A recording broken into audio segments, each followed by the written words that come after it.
Mhm. Right. Hey, hey, Richie.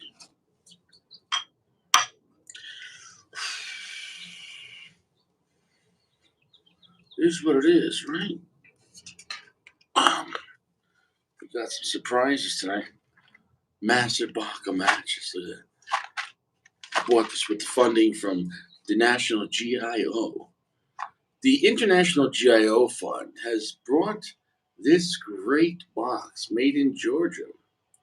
Trusted brand for over 135 years. No, the brand's out of Georgia. The matches were made in Chile, so it's a lie. The brand's a front.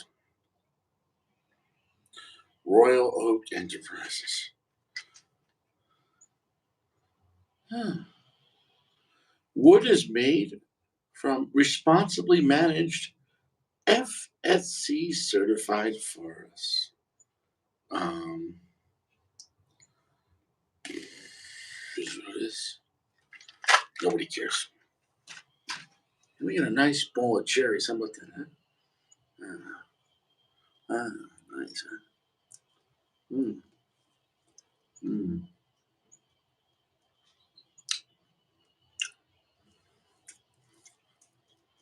That's nice.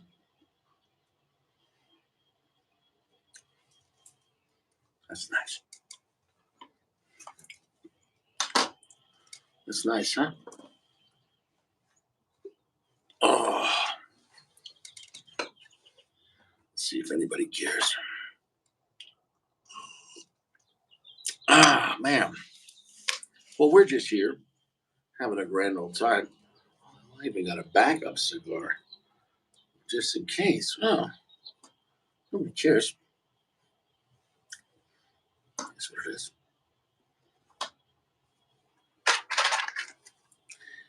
Um, we're smoking the infamous El Rey de Mundo. Uh, love this cigar. Limited edition is what it is. Question is how to properly take this tremendous band off. I think it's better to do it this way. Take it from here.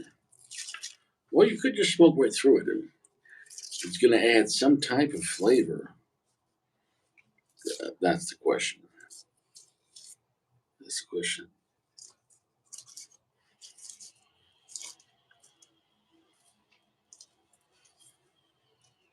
That's what it is. That's what it is. Let's see. Let's see. Doesn't want to slide off. Let's try this.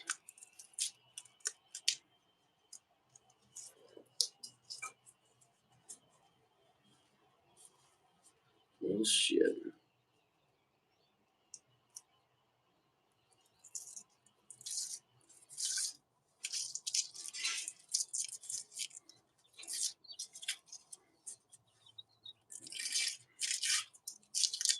Ah, here we go. 10 minutes later. 10 minutes later. What a great looking cigar.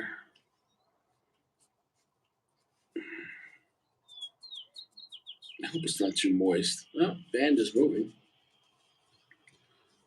I did leave it out. The missus did buy it for me. Friday? I did leave it out. It is a great late evening outside right now. Great weather. We've had plenty of rain. Today, I got plenty of color. I'm already a man that's white with a red face, but we were sitting out in the sun at a restaurant because the regular part of the restaurant was full. We were kind of in the outdoor section. Nobody cares. Anyways, I'm in ultra Richie mode. This is what it is. This is what it is. If you're here, I hate you. I hate that I'm here. It's not personal because I'm not making this lounge for any one reason. I'm not even doing it for myself. I don't know why, but it's what it is. This is a special cigar.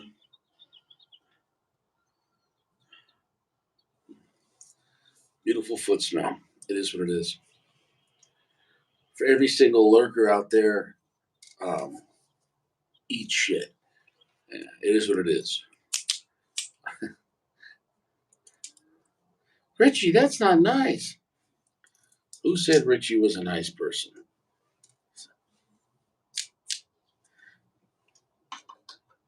It is what it is. Single cap on this, so be mindful.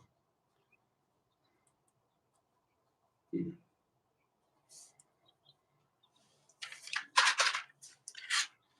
Mm-mm-mm. We got bigger matches this time. Ah, these can be like real wood. Those other ones feel like cardboard. Well, I might get some time out of this. I might be able to toast this and light it off one match. Wow, these things are producing a good amount of heat. These are actually the better matches. These are like a 300 pack for like, it's like $2.99.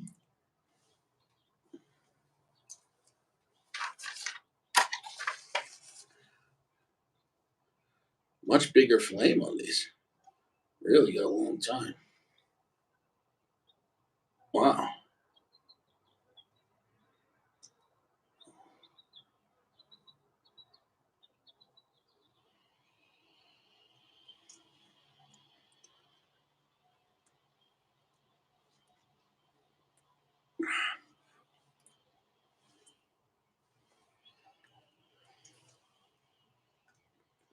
Great smoke output.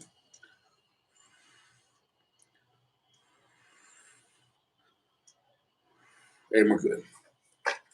That's fantastic. That's fantastic.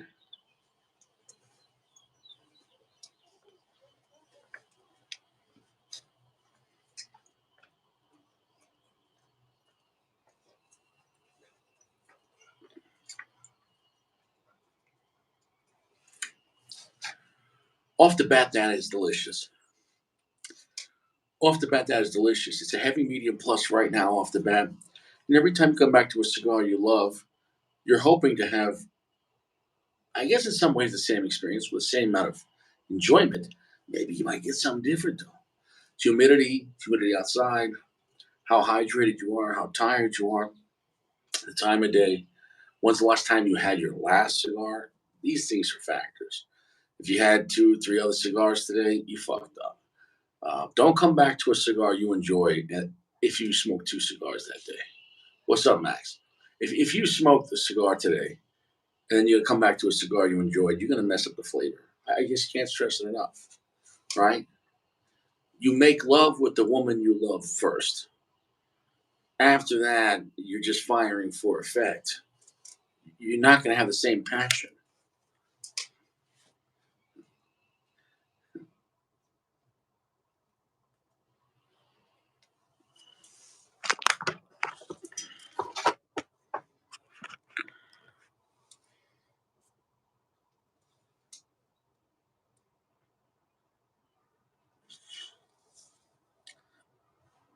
Oh, whoa, shit. This one's really hitting pretty hard. We're at a solid medium full right now. It picked up. And holding that smoke, it's still got that delicious Christmas flavor. Cinnamon, nutty, nutmeg, beautiful, beautiful spice. Black pepper as well. A rich wood note. It's a beautiful cigar.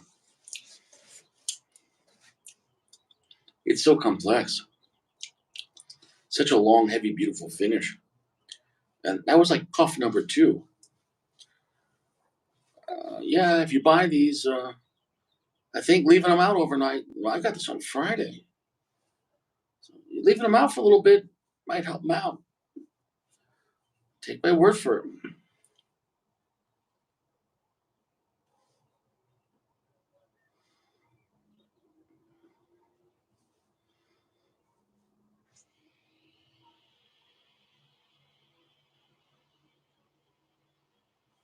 The flavor keeps moving, and it's so tingling. It's like very intense. Not like ass kicking, but the flavor it has, that medium full, it's like like pins and needles kind of a feeling on your tongue. The flavor is just constantly moving, intense. Rich, zesty cigar, 3/4 strength, 3/4 darkness right now, and a completely comfortable but full potential of comfortable feeling there. Like it's exactly what you'd want. Wow, the flavor's still tingling on the tongue. Absolutely delicious. Coming back, this thing is a certified cigar. This cigar, what's up, Caleb? How you doing? This cigar definitely was the surprise of the year. And even though the purple's even the better cigar compared to this one was still a bigger surprise because I expected a new Cohiba to be at least as good as the red or the black, whatever. Um, but that purple was the best one of the general production. Um, this El Rey de Mundo, like I smoked El Rey de Mundos before, but they weren't bad. But like, I really was a surprise.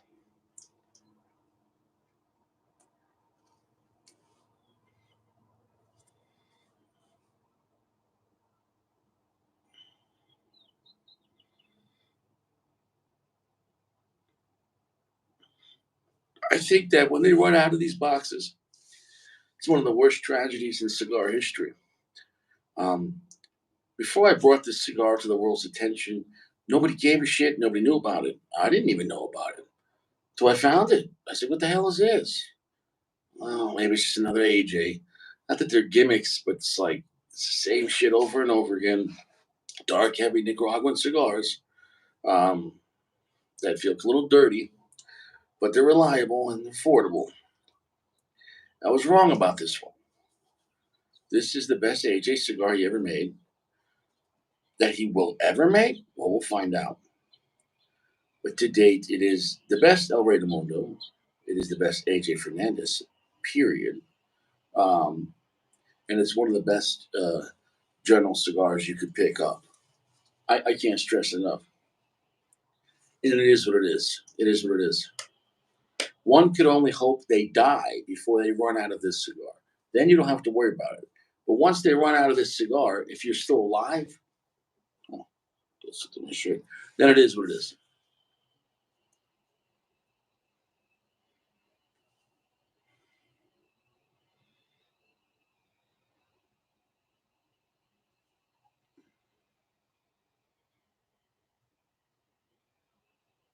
I really just want to smoke this slow. This really is nice weather out right now. It's a golden sunset outside right now. Oh yeah, yep, yeah. People finding them, 75 to $100 a box. Obviously, that's a really good price. Two boxes. There you go. Just make sure you let the cigar breathe. Take it out of the cellophane at least a couple hours before you have it. Any cigar. This is thick. This is a thick wrapper. This is a thick, heavy cigar for its size. The tobacco it has, anyways. I'm really gonna try to slow burn this and just enjoy it. Take my time.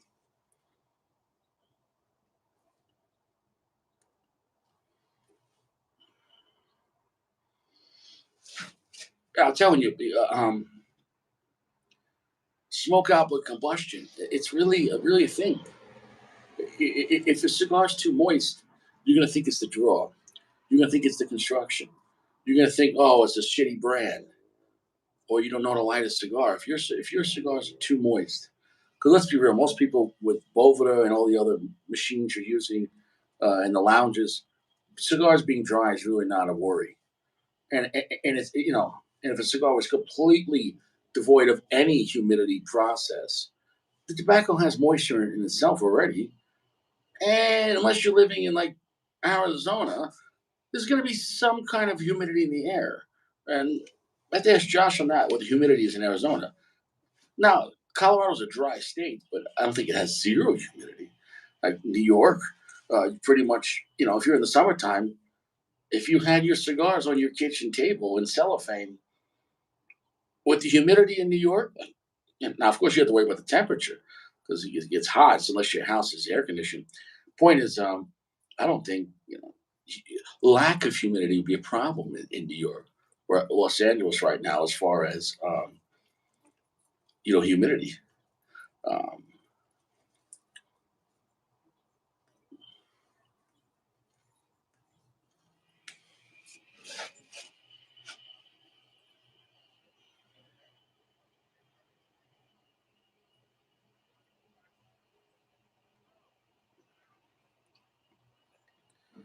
I'm purposely smoking this one a little slow, so it's going to affect the burn. I'm just seeing how it affects the flavor. If you let a cigar almost go out, but it's still when that relights, tobacco is a little harder, a little stronger. One can say harsher because it's almost going out. And it's like starting to harden, but then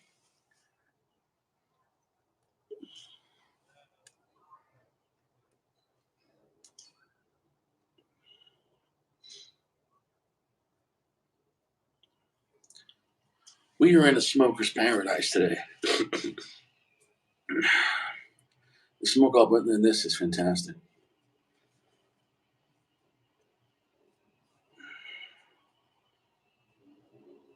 I think though I would have liked to let this sit out even longer. The wrapper grade quality on this is phenomenal.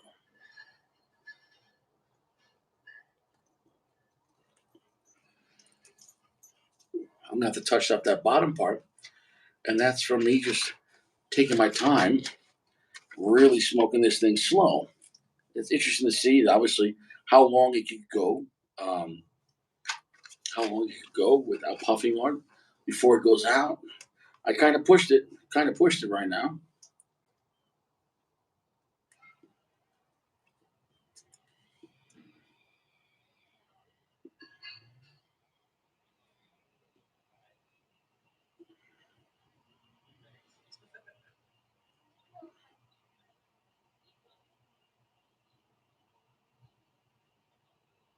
And I'm gonna say this: I don't know if it's because I'm giving it a lot of time between puffs, or just this one in particular.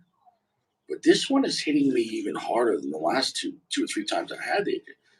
It's amazing how you could have a cigar from the same box and you could have a lot of consistency with just a little variables. This one is hitting a lot harder. So I'm not sure if it just had a larger leaf of Lajero in the center, or maybe a little more. But this one's hitting pretty hard, man. Not saying it's ass kicking, but I'm comparing it to the last few times I've had this cigar.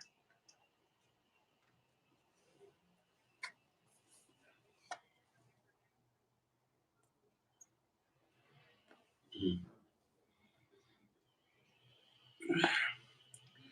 Well, he's in a stupid place, Anthony P.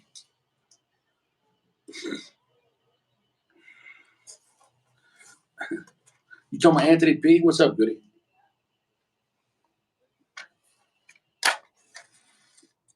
Goody, what's up, buddy? I didn't even need to do it. Look, the cigar is self-correcting. I started to light it, but it already was like kind of self-correcting in the back. Eh, I'll help it out. I'm really taking my time puffing on this, and I'm letting it almost go out. I'm letting it almost go out, taking it to the cigar's limit, seeing what he could do. Did you ever try that though? These are the little things that just all the ideas and concepts and advice I've given to people throughout the years is just from observation. We know if you smoke. Oh, Antonio. Oh, yeah, Antonio. Yeah, I spoke to. Well, he came over. He came over a few weeks ago. He's doing well. Um, um, lately, what's been happening is when he comes over, we're just hanging out. We go in the hot tub in the pool. We smoke a cigar. We go shoot pool. Well, just chill out. Just chill out. Um, what was I saying though? If you smoke a cigar too fast, you could definitely overcook it.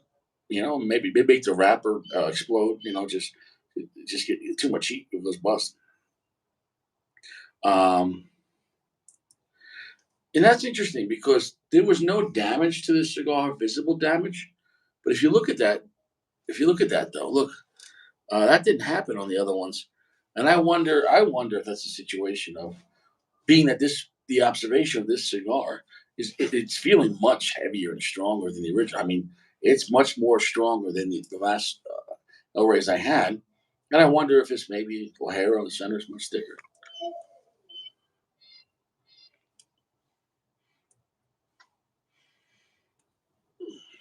Mm.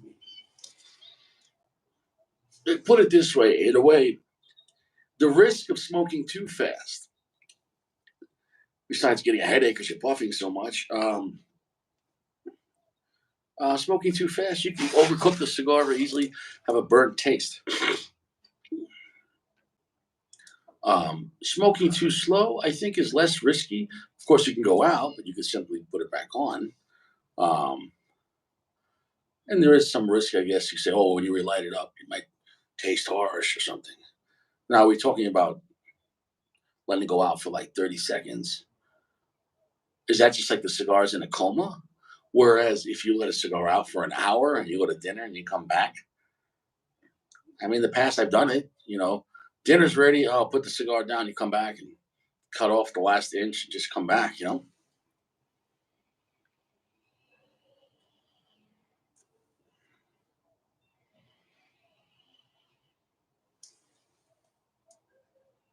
This one is much stronger than the last El Reyes I've had. And that's interesting. When you come back to the same cigar, and it's from the same box, you could have, you know, little fluctuations, 5 or 10% weaker or stronger, within that same range, but there's always a chance that you get one that's proof load, double loaded in a sense, maybe a little more Lajero than normal, and that can happen.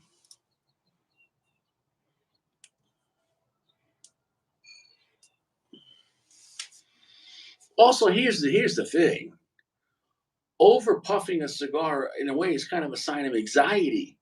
Like, relax, you're smoking a cigar. Like, over puffing is like you have to trust the cigar; it's gonna be there. It's like, don't leave me, don't. Like if you're like fucking nervously smoking a cigar, that's a terrible experience. Um, but not caring, no, maybe that's the same. There are guys that are like, oh shit, my cigar lighter.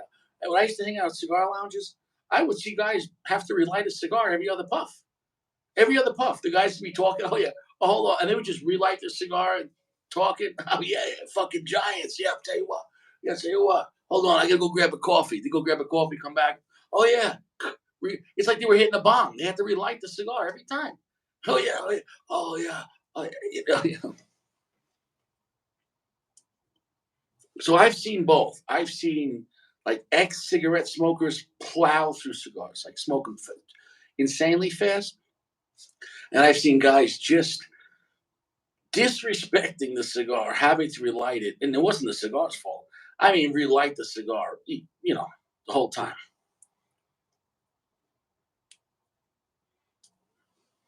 When you go to a lounge, look around. The more people, the more idiots.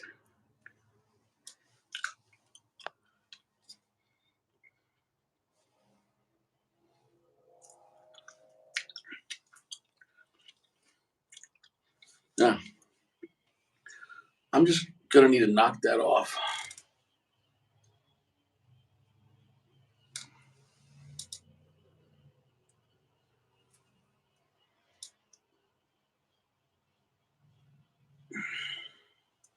This cigar is a masterpiece. I know I don't need to talk about it anymore. You know my love for this cigar. It is the underdog cigar of the year.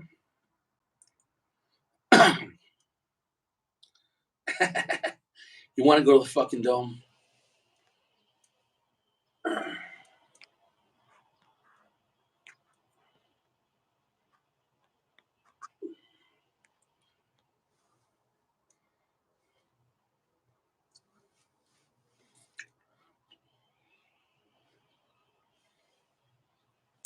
Nobody cares about Richie. Nobody cares. Nobody cares.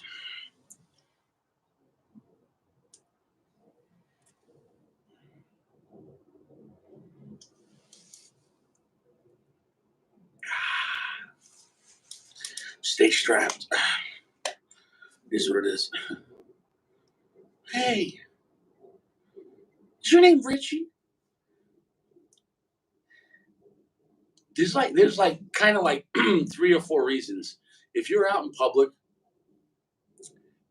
and a complete stranger comes out of nowhere and you hear, let's say your name is Richie. If you hear, hey, are you Richie? Or hey, is your name Richie? One, you might be getting whacked, right? Hey, is your name Richie? Yes. Two, you might be getting served. Hey, is your name Richie? Yeah. You've been served. Your wife wants a divorce. Ah. Three, hey, is your name Richie? Yes. U.S. Federal Marshals. You might be getting served with a warrant.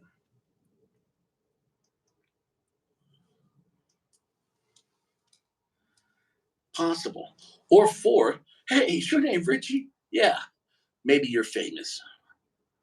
Maybe you're a celebrity. Maybe. That's like the last chance.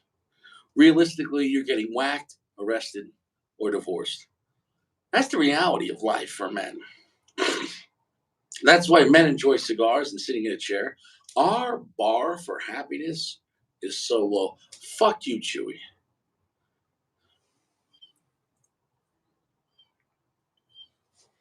Chewy said I can't hang out. Chewy said he can't hang out. I hate Chewy. Not reliable. You're hanging out with Gio.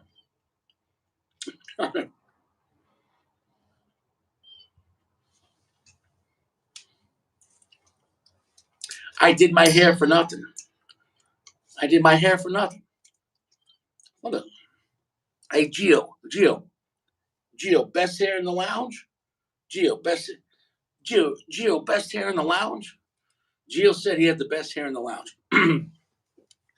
Now, up at that point, I didn't care less. Like whatever you have, you have. But Gio had to call me out. He said Richie's hair was shit. Also, side note, a bowl of cherries, let me tell you something. Fresh cherries while smoking a cigar will help keep your palate hydrated and you'll just have a better cigar experience. Cherries are great. You know, they're not a big commitment. They're not a big commitment. Yeah, you do what you got to do. Make that paper.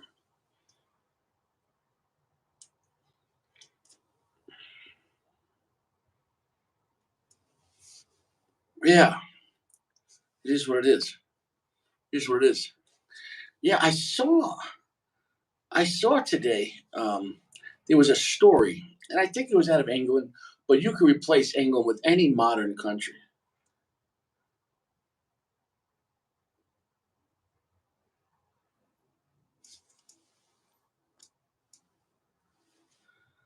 Uh, can you explain to me what's the deal exactly with these U.S. brands that have Cuban names? How is this possible, and who makes them? What is this American clownery? You kind of had me up into that part, Vladimir. Um, you could probably just Google it, but it's not clownery. At the end of the day, if cigars are great, cigars are great. But if you want me to get to all the legalities, that's another story. Exactly. I don't work for anyone here in the lounge. I don't. Richie, you work for me now. Look at me. Look at me. Oh, I don't care about offense. I'm talking to you straight up. Like straight up. Like you're like, yo, bro, what the hell is this shit? Bro, whatever. Go spend $3,000 on a box of Cuban Spartacus, it's, and see if it works. No, they didn't hijack the names. No, communism. Communism. Communism. I'm just gonna say it real quick, and not because you asked, because now it's just look. Names like Partagas and Boulevard, right, are owned by the Cifuentes family. When communism was taking over Cuba, they fucking escaped Cuba, became exiles. That was their fucking cigars, right? So then they sold their rights to people like General to make Partagas, Sancho Panza, maybe Bolivar, and let's just say to name a few. And there you had the Dominican made, etc. And now also Nicaraguan and Honduran made cigars owned by General. Cohiba is a different issue. Cohiba, I'm not sure on the licensing. I'm not sure if back in the day there just was no patent on the name, and therefore anybody else could claim the rights to Cohiba, even though they were originally made out of Cuba. But as far as the other cigars, it's not clownery. For example, um, you get what I'm saying? If there's a revolution, right, and these people escape their country with their lives to survive, and they restarted somewhere else, right? It's not like it's not like they're calling this a Cuban El Rey del Mundo. It's not. It's a Honduran El Rey del Mundo. You get it?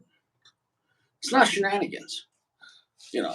Now, for some people, if you're just going to be a Cuban snob, you're going to go, "Those are not the original," and I can understand that, but they're not saying they're the original. They're not saying they're Cuban.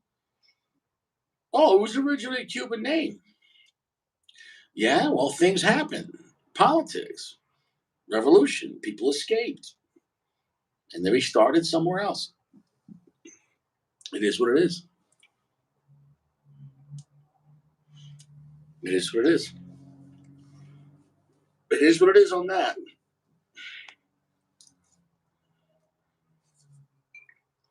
Yeah. And I'll say this: the people making El Rey del Mundo for General Cigars are making better money and having a better life than the people making El Rey del Mundo in Cuba. I can't say that for all. So the people who originated Cuba made the U.S. brands for the most part. For the most part,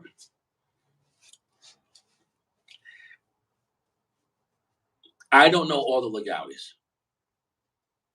Once I'm not a lawyer, you're gonna have to Google it. As far as Monte Cristo Romeo, which is on the Altea's side, I don't know.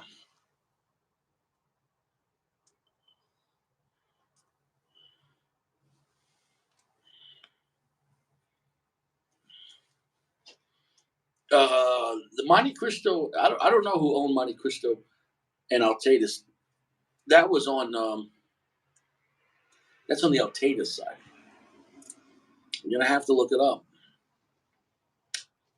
It was a split. There was a split. That's the biggest thing that ever happened to cigars, right? Was the split. Was communism and Cuba joining with Russia. We stopped dealing with Cubas, therefore we couldn't have Cuban cigars, and we're the biggest purchaser of cigars in the world, America. And people escaped and restarted companies in Nicaragua and Dominican Republic and Honduras or Miami, wherever they wanted to. And there you go.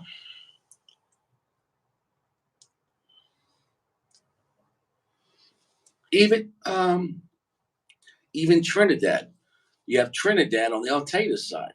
But I also will say this: yeah, it is what it is. But what's misleading about it? That if you automatically, if it's a good cigar, it's a good cigar. You know what I'm saying though? Like, oh, these what the funny thing is there's no fake American cigars. If you're buying like when I say meaning like, non-Cuban, New World, if you want to call it that. Like Padron, if you're buying Padrones, you're getting Padrones. If you're buying General Cohiba, you're getting General Cohiba. So when you say like fake cigars, the only fakes you're really getting might be if you're getting a fake Cuban cigar, which is massive. I thought I read somewhere they make more fake Cuban cigars than real Cuban cigars. It's a $1 billion business. It's absolutely $1 billion business. So it's no, you understand what I'm saying. A lot of people feel like the general part of this would be fake. Like those are meaning it's not Cuban. However, on the Cuban side, then you got to deal with literally fake Cubans that are not the real ones. So it's it's more than one situation. You know, the thing is though, on the I don't care if it's Monte Cristo, Trinidad, Romeo and Juliet, Sancho Panza, Partagas.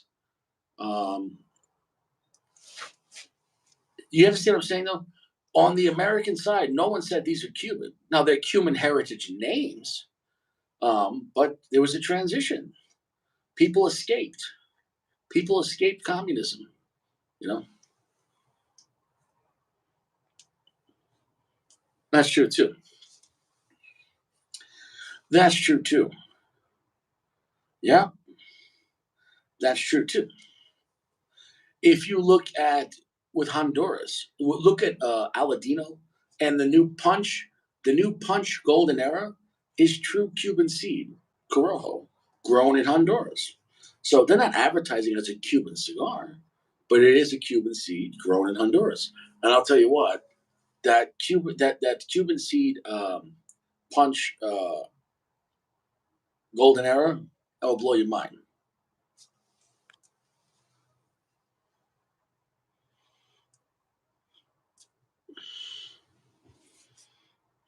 And there you go. And there you go. I'm telling you.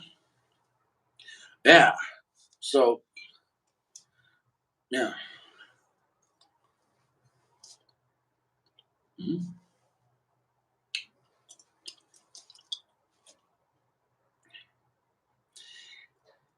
Mhm. That sucks. That sucks. Because I'm gonna tell you right now, bro. I've had both.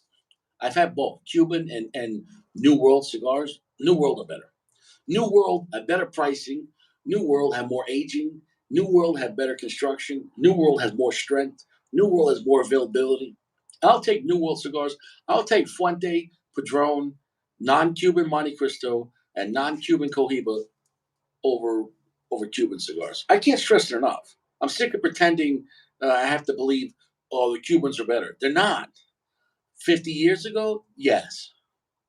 Now, no, no. What Cuban brand is even touching Fuente or Padron or Davidoff? Nobody. Nobody. Davidoff left Cuba because quality was so low. I get you're saying American brands, but these cigars are not made in America. They're still made down there. Yeah. But and Anthony P, even with the pricing going up, even when the prices were better, people were still getting a lot of fakes. Let's be honest. There was a lot of people still getting fake Cuban cigars. Right. Lost in translation. But it is what it is.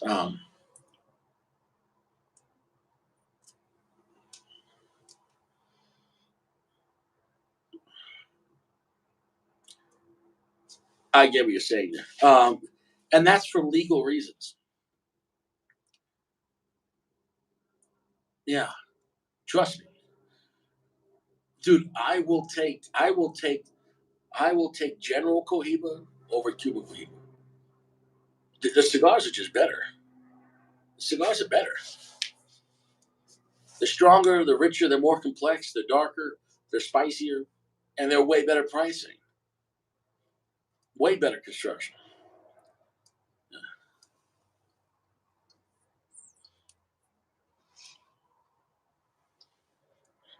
Like Cuban cigar guys will say, "Oh, we got to let it sit. This box needs time." Like, like when I bought this cigar, it was ready the moment I lit it up. This cigar, this El Rey del Mundo, didn't need time. That was like buying a Swiss watch and you had to put it together yourself. This watch needs time. No, if I'm spending money on it, I want it to be ready now. What are you gonna do? Hire a call girl? Hey, baby, yeah, I need a blonde and a miniskirt. All right, how much? 500. Okay. When will you be here? Well, it needs some time. How much time? 2 years. All right. I'll see you 2025. Now, I get that.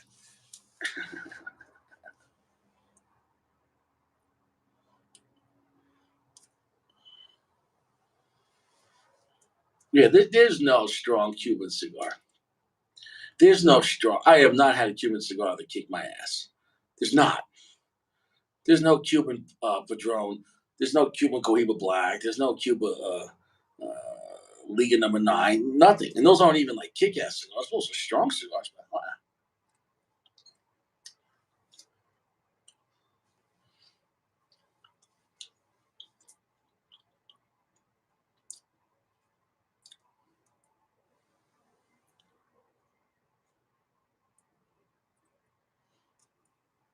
I agree with you on that.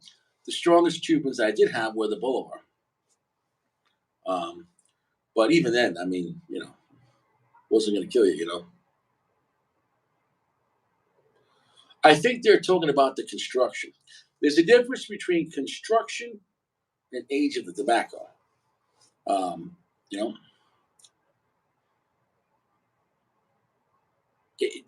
listen, I'm just going to call it like this. Even if the Cuban cigars were of equal construction and equal quality and equal age and were as strong as the non Cuban cigars, their prices are still astronomical. So their prices are astronomical. And you have to worry about getting fakes. And they're not as good. They're not as good. They're not. I mean, there's some really good Cuban cigars I've had, but I'm just saying overall, yeah, yeah.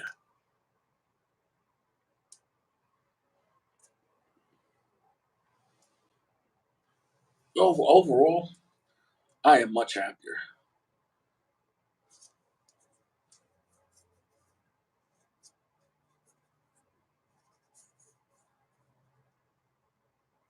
Yeah, yeah. Like for example, here in America we have CBID, where you can bid on cigars. This cigar in stores costs normally. This guy, I put it down my ashtray here. This cigar could cost around $20, give or take, maybe a little more. I went on CBID and I paid $4 a cigar. It's not possible with Cuban cigars. Now, is this better than a $4 cigar? You better bet your sweet ass. But it's possible to bid on stuff and get it at clearance pricing. So clearance pricing is crazy. It's crazy. That's a strong dark cigar, very well aged. The Cohiba Black is a serious cigar. I know bullshit a mile away.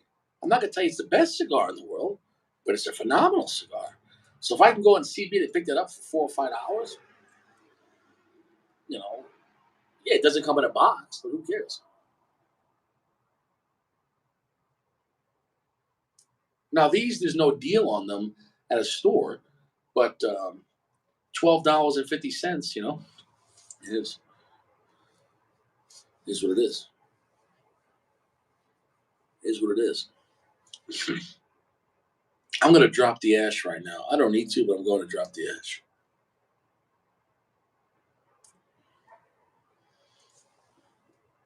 The VSG, a phenomenal New World cigar.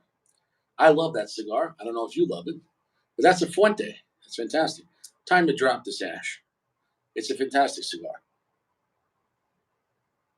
And that cigar has got plenty of strength.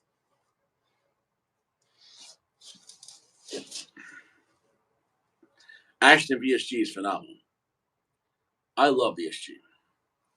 That's up there for me. VSG is phenomenal. Now the VSG comes in a lot of different sizes. Um,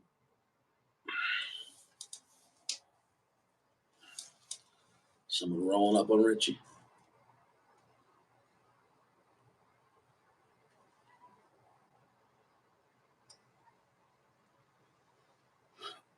Robusto's a great size in that.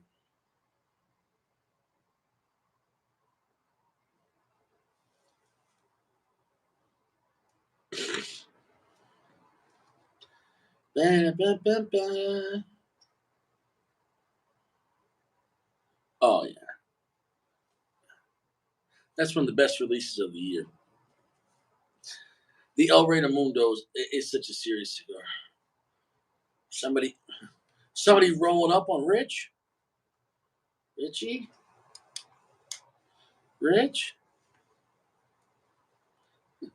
Now, if this guy says Hey, are you Richie?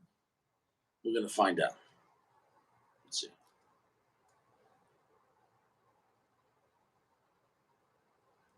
You're gonna have to be more specific. I don't know. What do you mean purge? What does that mean? What do you mean purge? Like what? Instead of puffing on the cigar, blowing out? If that's what you mean, I don't know. You're gonna have to be specific. I don't like this. Hey, oh, is your name Richie? No, it's just a girl. No, no, no, no. I'm not doing that. Why would I do that? Why would I do that? No,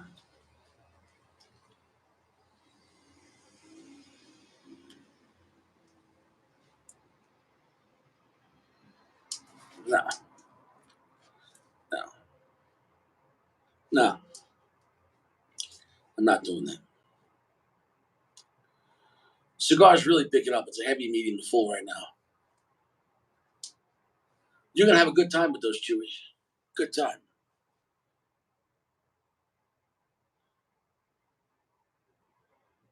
It's what it is. It's what it is. I read a story today out of England, and apparently this young girl at 13, tragically, she died. I'm sad that she died. However, I'm gonna make fun of how she died. Apparently, there's a new trend amongst TikTokers and young kids being stupid, where they're snorting and snuffing spray deodorant. I'll say that again. Axe body spray, spray deodorant, whatever it is, there's a new trend where young kids are puffing in their mouth and snorting spray deodorant. And know what's happening? They're dying. Why? Because, first off, it's aerosol. Second off, do you know there's aluminum? There's aluminum in most deodorants. And let me tell you something, spraying aluminum into your throat, into your lungs, bad.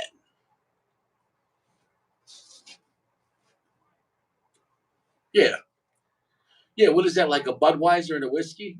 Give me a shot in a Budweiser. All right. Was it Tide Pod's the shot and the Budweiser's the deodorant?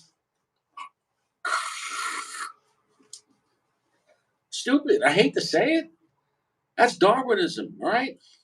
What they call that? The Darwinism Award. There you go. There's evolution for you. Idiots checking out. Natural selection. Yeah. Meat sack. Maybe that person, see, if they had a soul, there you go. There's your evolution. He's a fish now.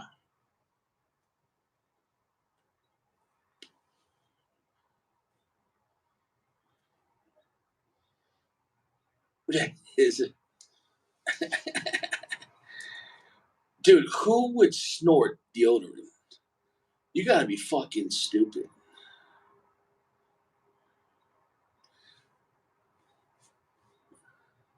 I'm gonna tell you this right now.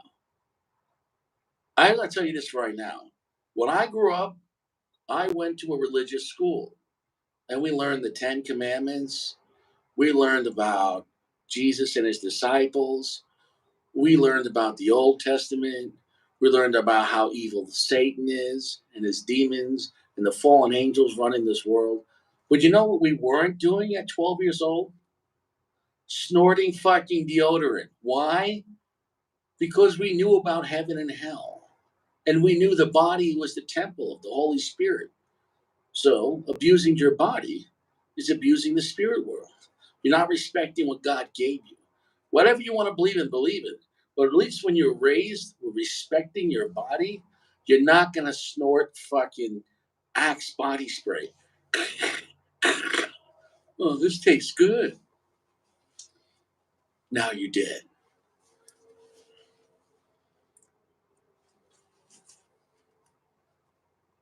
Mm.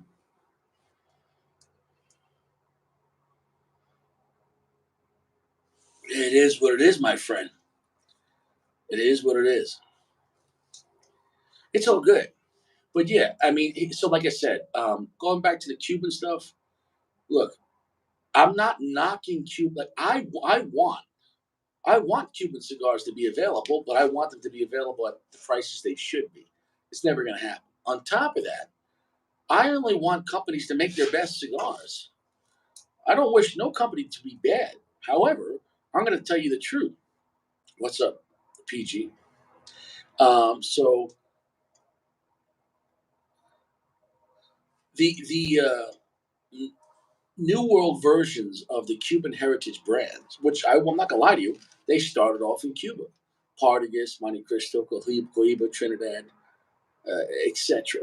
Right? Punch, they started off in Cuba. When the revolution happened, things changed. There was a split. There was a split. Some people can accept that. Some people can't. I'm telling you that the New World cigars are amazing. There's a variable. There's a range. There's a price range, but the New World cigars are phenomenal.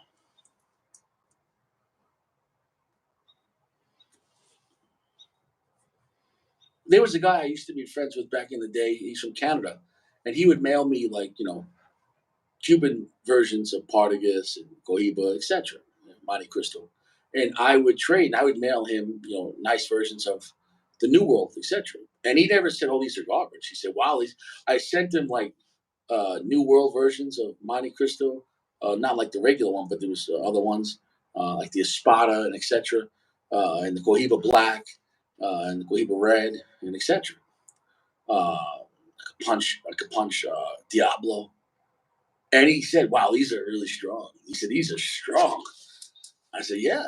So he was surprised that the New World Cuban versions of the Cuban heritage brands, because he couldn't buy them up there in Canada. Um, he was surprised how strong they were, and I was like, "Yeah, it is what it is."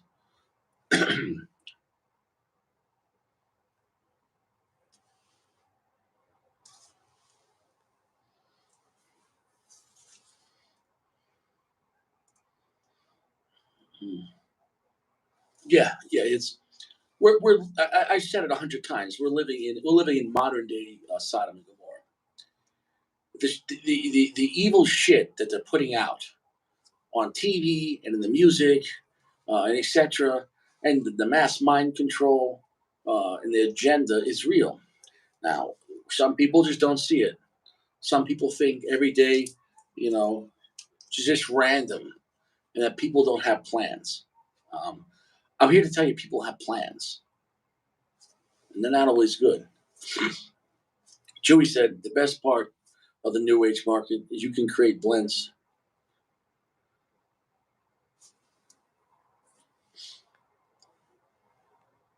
Yeah.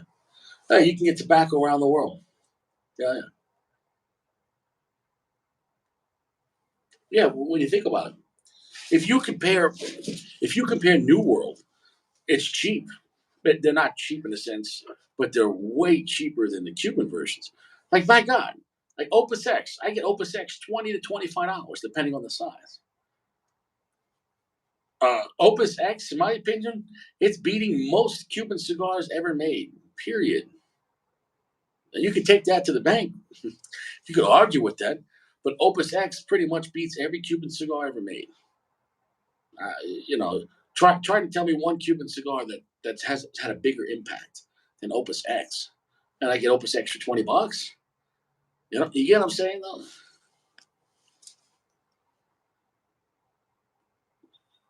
Mhm.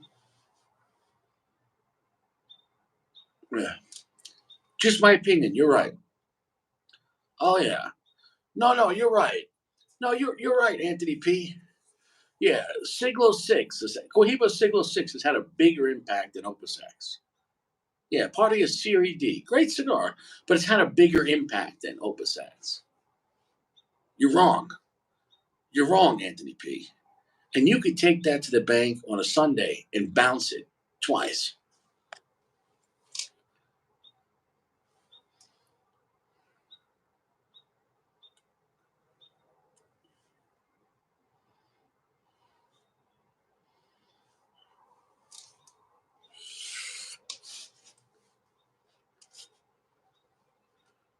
does that mean? What does that mean? They don't sell Opus X around the world?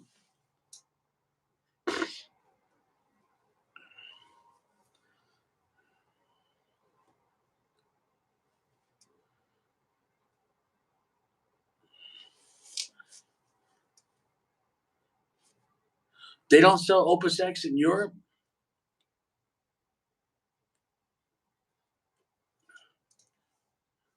Cuban cigars are better than Opus X? Cuban cigars are better than Opus X Dubai? Cuban cigars are better than Opus X Angel Share? False. False. False. False.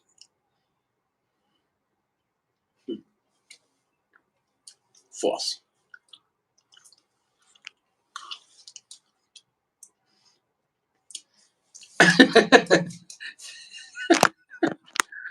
I got an opinion too, right? I got an opinion. What happens when you piss off Richie, right? Because you can't handle the truth. I know what happens. You get domed.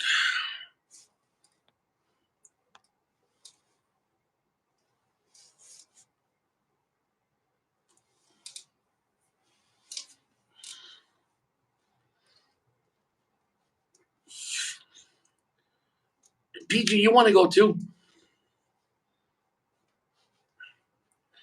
These guys are stupid. You think Cuban cigars are better than Opus X?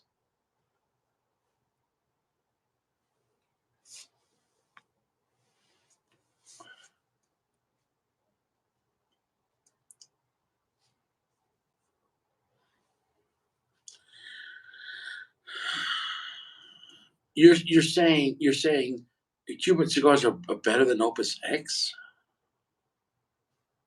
Better? It's better?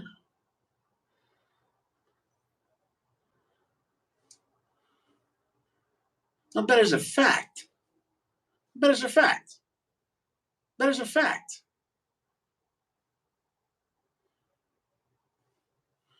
Gold is better than silver, right? Ounce per ounce. Is that a fact?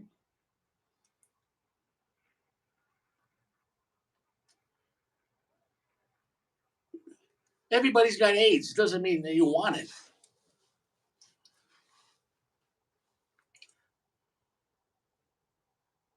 Nobody cares. If some Frenchman wants to smoke Cuban cigars, let him do it all day. Let him do it all day.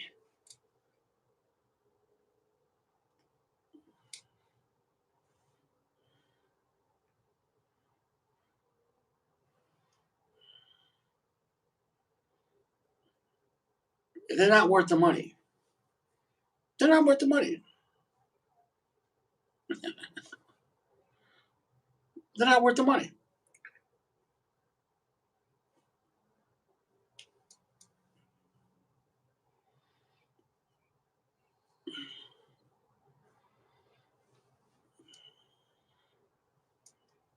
It is what it is. So go move to France. Go move to France.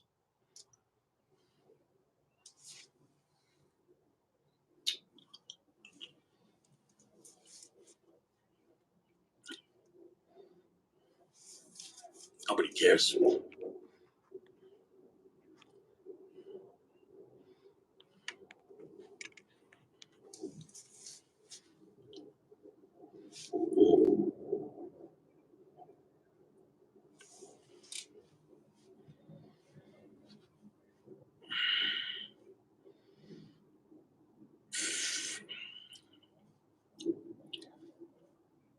It is what it is. It is what it is. You know, you want to drop $1,200 on a box of cigars and pray to God they work. Go ahead. Yeah, Go ahead.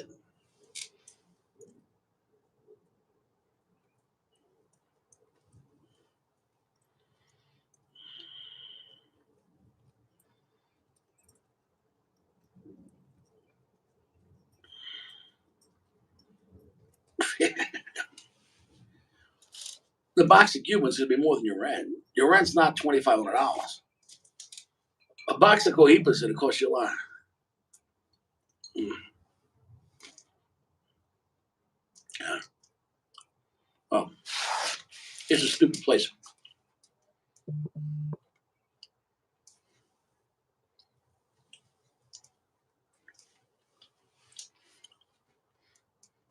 And nobody cares.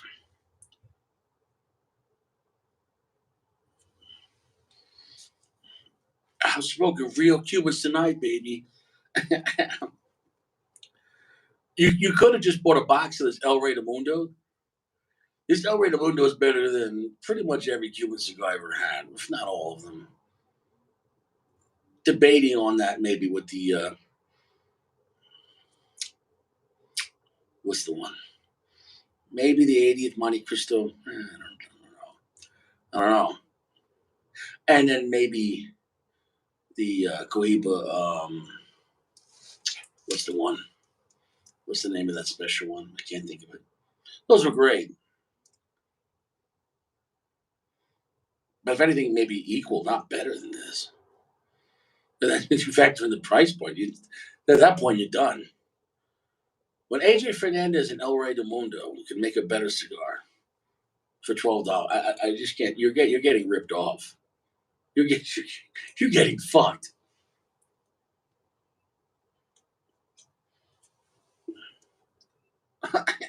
Yeah, that's what it is.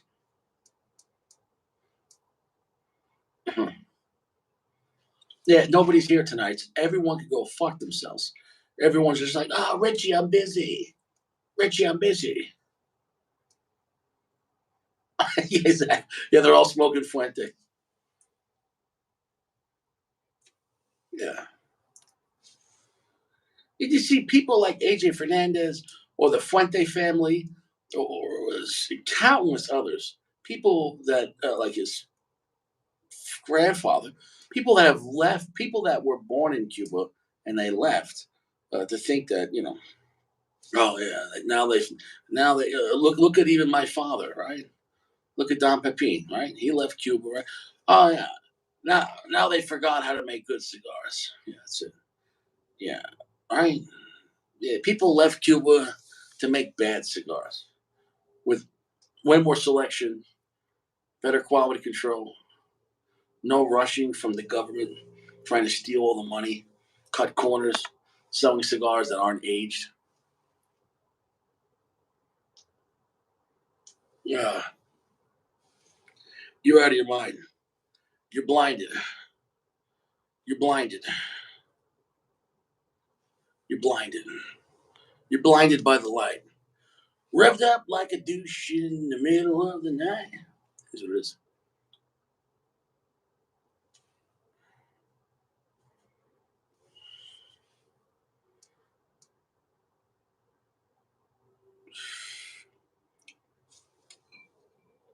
Nobody cares.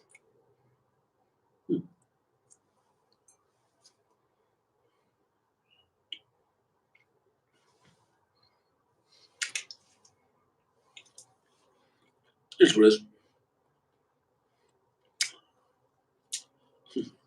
Now, the only real deodorant is Cuban deodorant. It's got the best aluminum.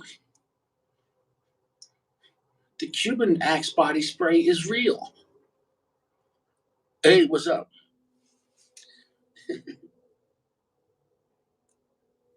What's up, bro? How's your balls? Is what it is. So, is what it is.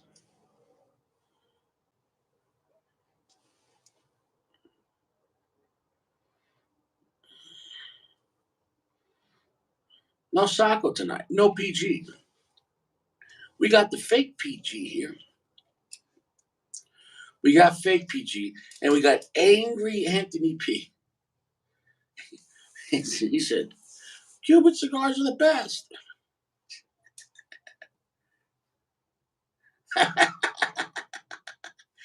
Ah, you're not here. How about it? How about it? You want some pizza? He said, he said, he said, he said, he said, Opus X sucks. I regret smoking 3 boxes of the El Rey del Mundo for like $80 a box. Yeah, it was terrible. It was terrible.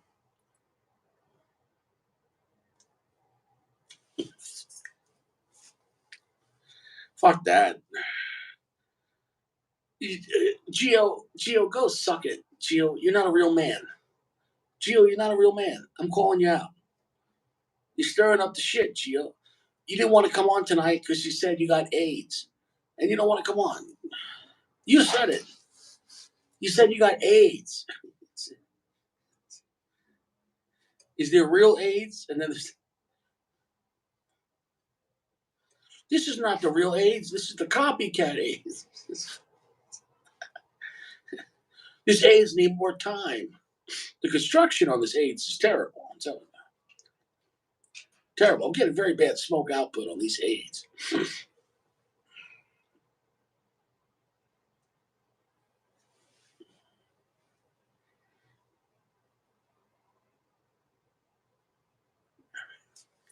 Nobody cares. Exactly. Nobody cares. He's just a troll. I'm a troll within a troll. They see me trolling. They hating. Never gonna catch me. I'm smoking Fuente. Hey, you take care of yourself. I'm trolling. They see me trolling. They hating. Chewy's too busy. Gio's too busy. Anthony P is hating.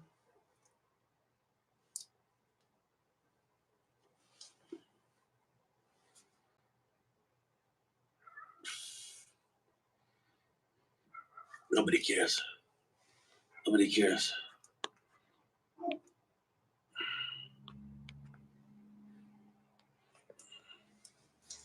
Nobody cares. You have a good night, sir.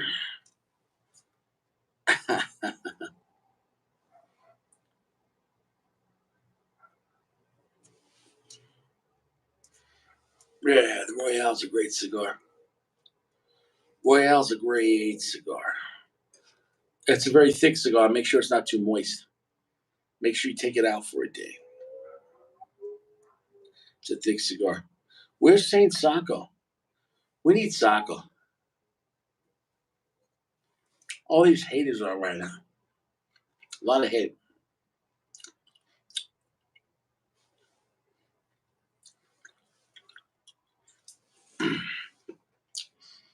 You're hurting my soul tonight.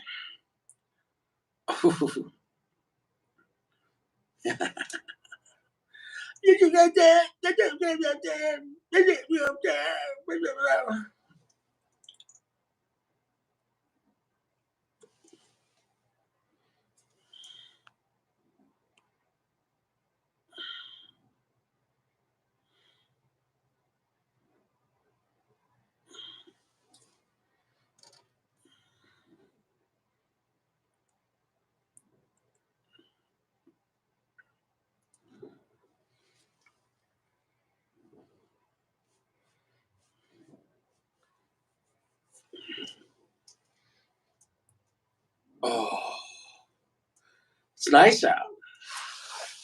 Feeling good. Got tomorrow off. I'm off tomorrow with pay. Just chilling out. Chilling. Chilling, chilling, chilling. I'm fresh. I already got plans for tomorrow. Tomorrow, I'm sleeping in, having a late breakfast, getting fresh. Then I'm getting cheeks. And I'm getting paid not to go to work. That's my plan for tomorrow. And you can take that to the bank and cash it twice.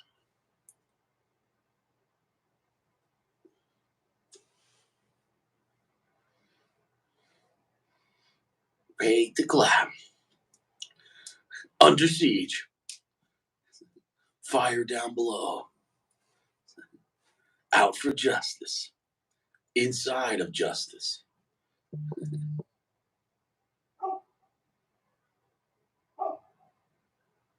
No.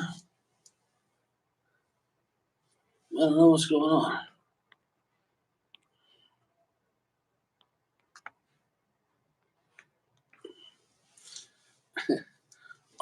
On Deadly Pound. Exactly. On a lively mattress.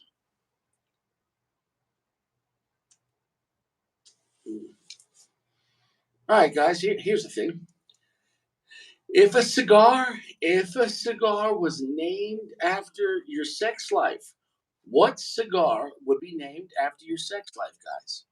Hey, what's up, brother? Hey, not too Yeah, you much. got that. Yeah, I don't know what happened. What happened? I was trying to connect and it said live stream ended, something like that. I don't know, man. No, I didn't go nowhere. Man, you got the hammock going on? Oh, hell yeah, man. I got a little thing to pull myself, to swing myself. That's nice, bro. You smoking a cigar too? Yeah, I recommend it. What's Yeah. that? You smoking a cigar too? No, I had one a couple hours ago. I figured I'd fire one up, but you're probably going to be done here soon, so. No, I got another cigar. Oh, okay. I'll probably go get with the second one then. Well, can you smoke on the hammock, or you don't want to light it on fire by accident? Oh, no, I just hang my hand over the edge while I'm smoking it. Well, you could rest like a little bowl if you use it for ash, you know. I just drop it onto my deck. That's not bad. I'm not worried about it. Yeah, that's nice, man. Hammock is nice. So you're just chilling in the Yeah. lounge in the hammock. See, I recommend it to everybody. Dude, hammocks are nice. Oh yeah, and if anybody gets one, don't get one with the spreader bars because those are bullshit. What is it called? The spreader bars, the ones that have the wooden bar across the top of it and they lay flat. Those are not good. Well, you got to try to balance yourself, otherwise you flip over and land on your stomach. You know what I mean? And you crack your teeth. That'd be bad. What are you gonna smoke? Coincidentally, it's the same thing I smoked last time I was on the stream. What's that? So that Bolivar. Dude, that's a great cigar, man. Dude, Yeah, I've had this ready to go since yesterday. Dude, that's a great Bolivar, man. That one you get a lot of strength. You get a lot of What's flavor. That? That's a good cigar, man. Yeah, I enjoyed the last one. This is the second one I've had. So when did you get that one? After we talked about it, or just you had it for a while, or? No, you mentioned it. You smoked it on the. I don't remember if it was on the live stream or you did a review. And I was like, oh shit, I mean, that sounds pretty good. So I jumped on Cbid and they coincidentally had a box. So I snatched it for like $35. For a box of 10 or a box of 8, right? Yeah. Because it's a box of 8. Yeah. It was the crystal tube. That's why. Yeah, exactly. Dude, you stole it. You stole it for like, what is that? Not even like, with shipping, probably $6, $5.50 a piece, right? Well, I don't consider shipping because, I buy, $100+ worth of cigars. So I don't really factor that in. Oh, that's not bad. Dude, that's a phenomenal cigar. That's a completely underrated Bolivar. And when you think about what you're paying for that, bro, that thing smokes like a $15 cigar. That's a great cigar. Oh yeah, no complaints. Did you know the new Bolivar's coming out next Thursday? No, that's news to me. What's the profile and everything? Supposedly, it's the strongest Bolivar to come out, so it's going to be crazy. Goddamn, I might have to pick those up then. I'm sure they won't be on Cbid though. No, well, not at clearance prices, but supposedly they're around $12, which is reasonable, Oh well, shoot.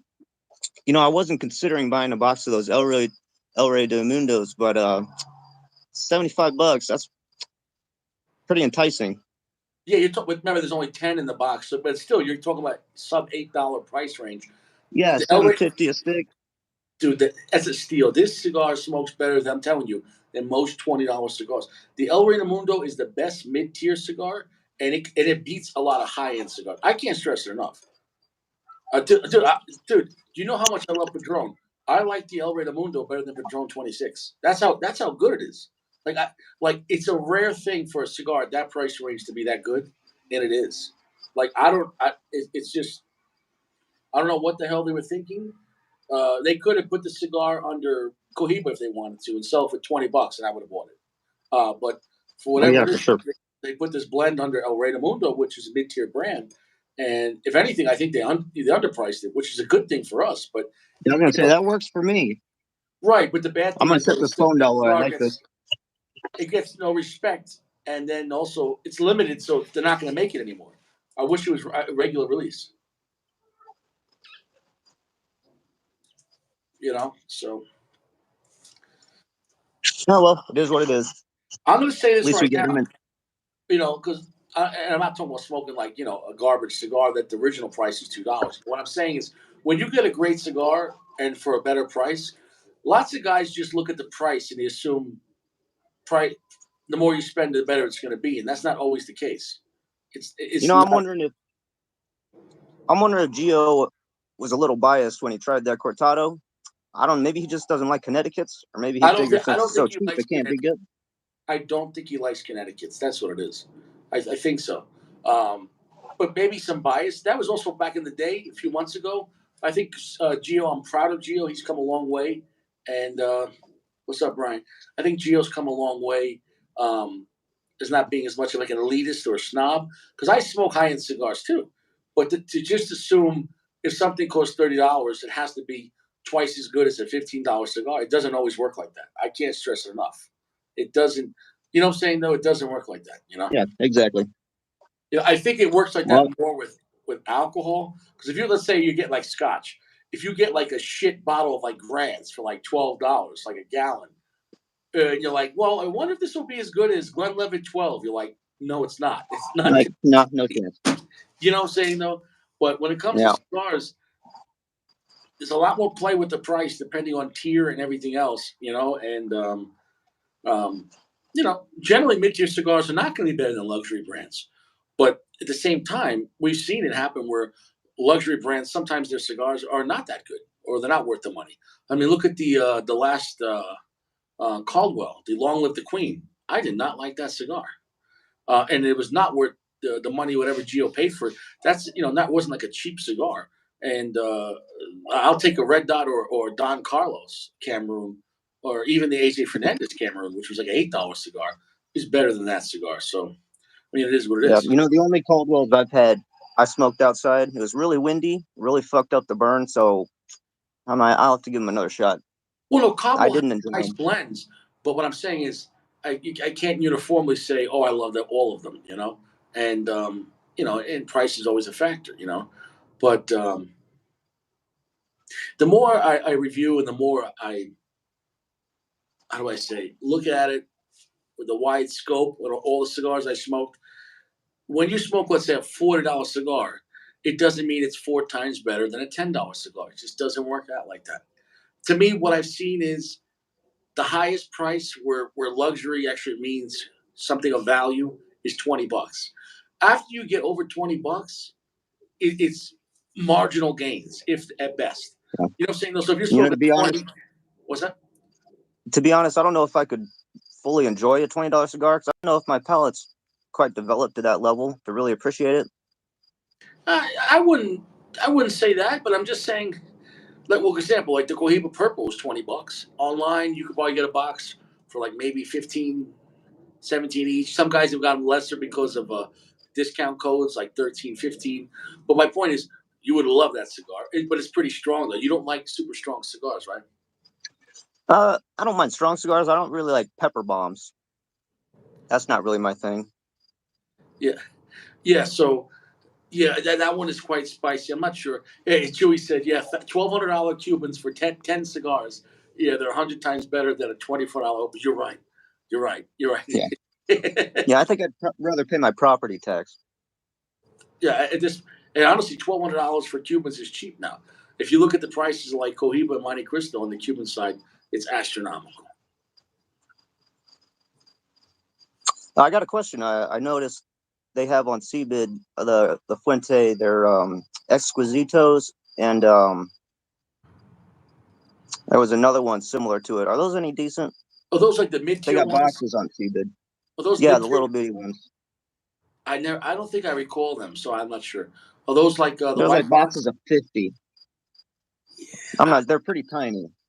I'm just gonna say pass because if you don't like it, 50 cigars is a lot to smoke if you don't like it, you know. And I'm gonna say this Yeah. with Fuente, I don't really fuck with their mid tier stuff.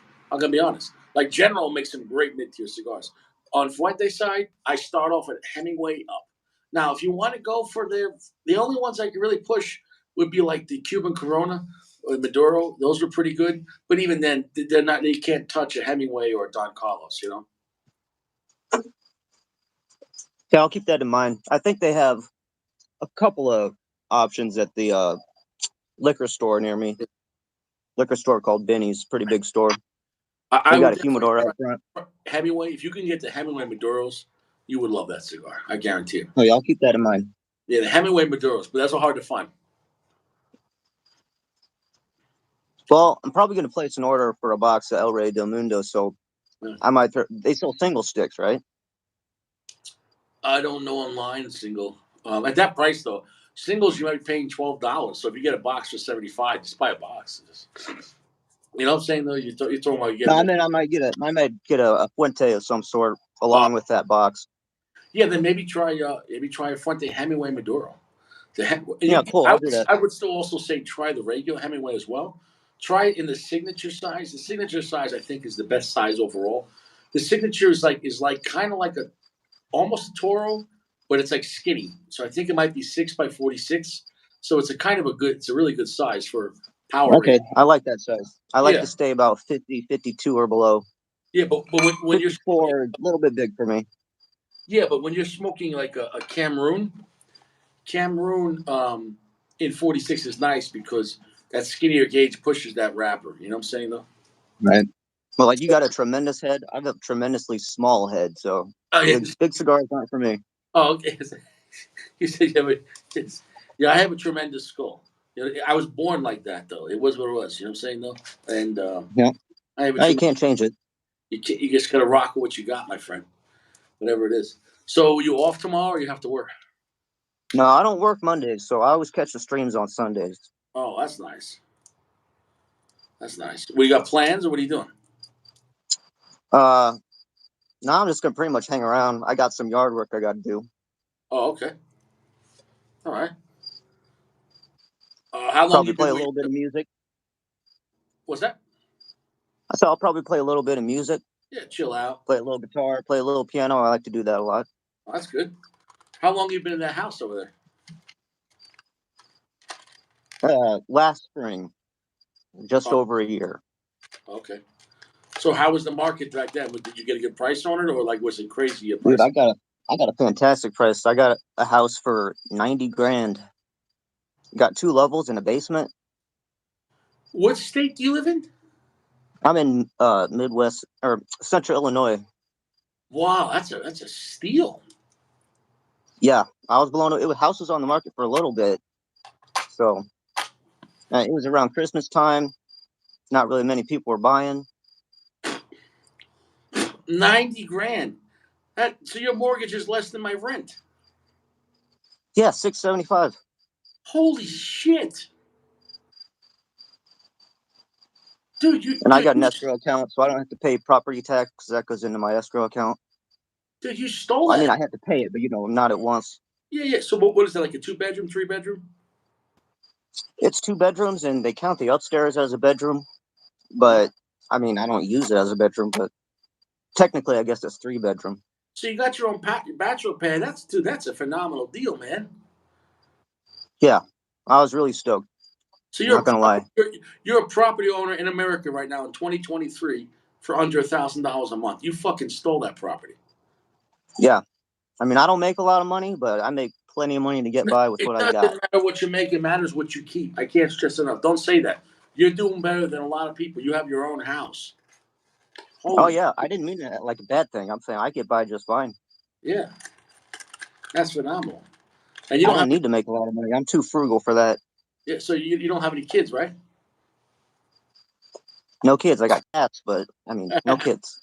No child payment, nothing like that. Yeah. So man, you're balling, man. Yeah, it is what it is. Probably gonna go on strike here in pretty soon. So what happens on So I'm strike? making sure I don't spend too much money. I'm sorry, what was that? On strike, do you get any kind of money from the union? You know, I haven't looked into it yet. I'll have to talk to my brother. We both work at the same place, so he's been working there a bit longer, so I'll talk to him about it. So I'm really not sure. What's the But I reason? don't expect to be on strike for too long. What's the reason? Being overworked, underpaid, Right. you know.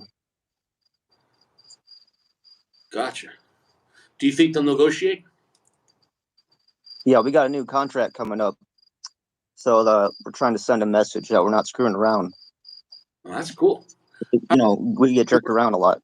How many workers in the shop? Oh, it's one of the biggest delivery companies in the world. So I don't need to get specific. No, I get it. I get Yeah. it. That's cool, though, man. Yeah, so we got a lot of people at just our center. Mm. Probably more than like 50 drivers. Mm. So if you got 50 drivers, how many? You got a lot of package handlers, 2 guys that got to load the trucks, right? Yep. I do that sometimes. Sometimes I drive air. Yeah. Packages that need to be delivered early. Yeah. You know, I do different things. I'll be covering for a dude this week. I'll be cleaning.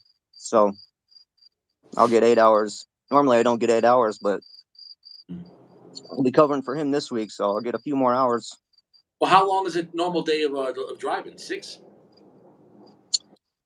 For the drivers, you're guaranteed 8, but I don't drive full time anymore. I used to, but we were just getting overworked, and they told us we had to start working 6 days a week. I said, well, I didn't sign up for that.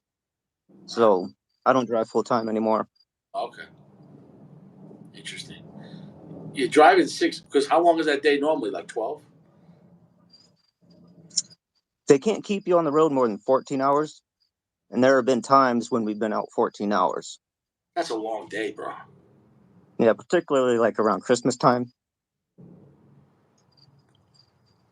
And what? They're just paying overtime at that point, or no?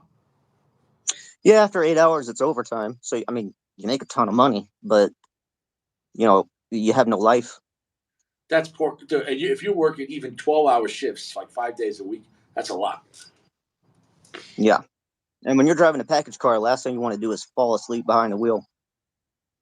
Or even just have a mistake, make an accident, or that, whatever, Yeah.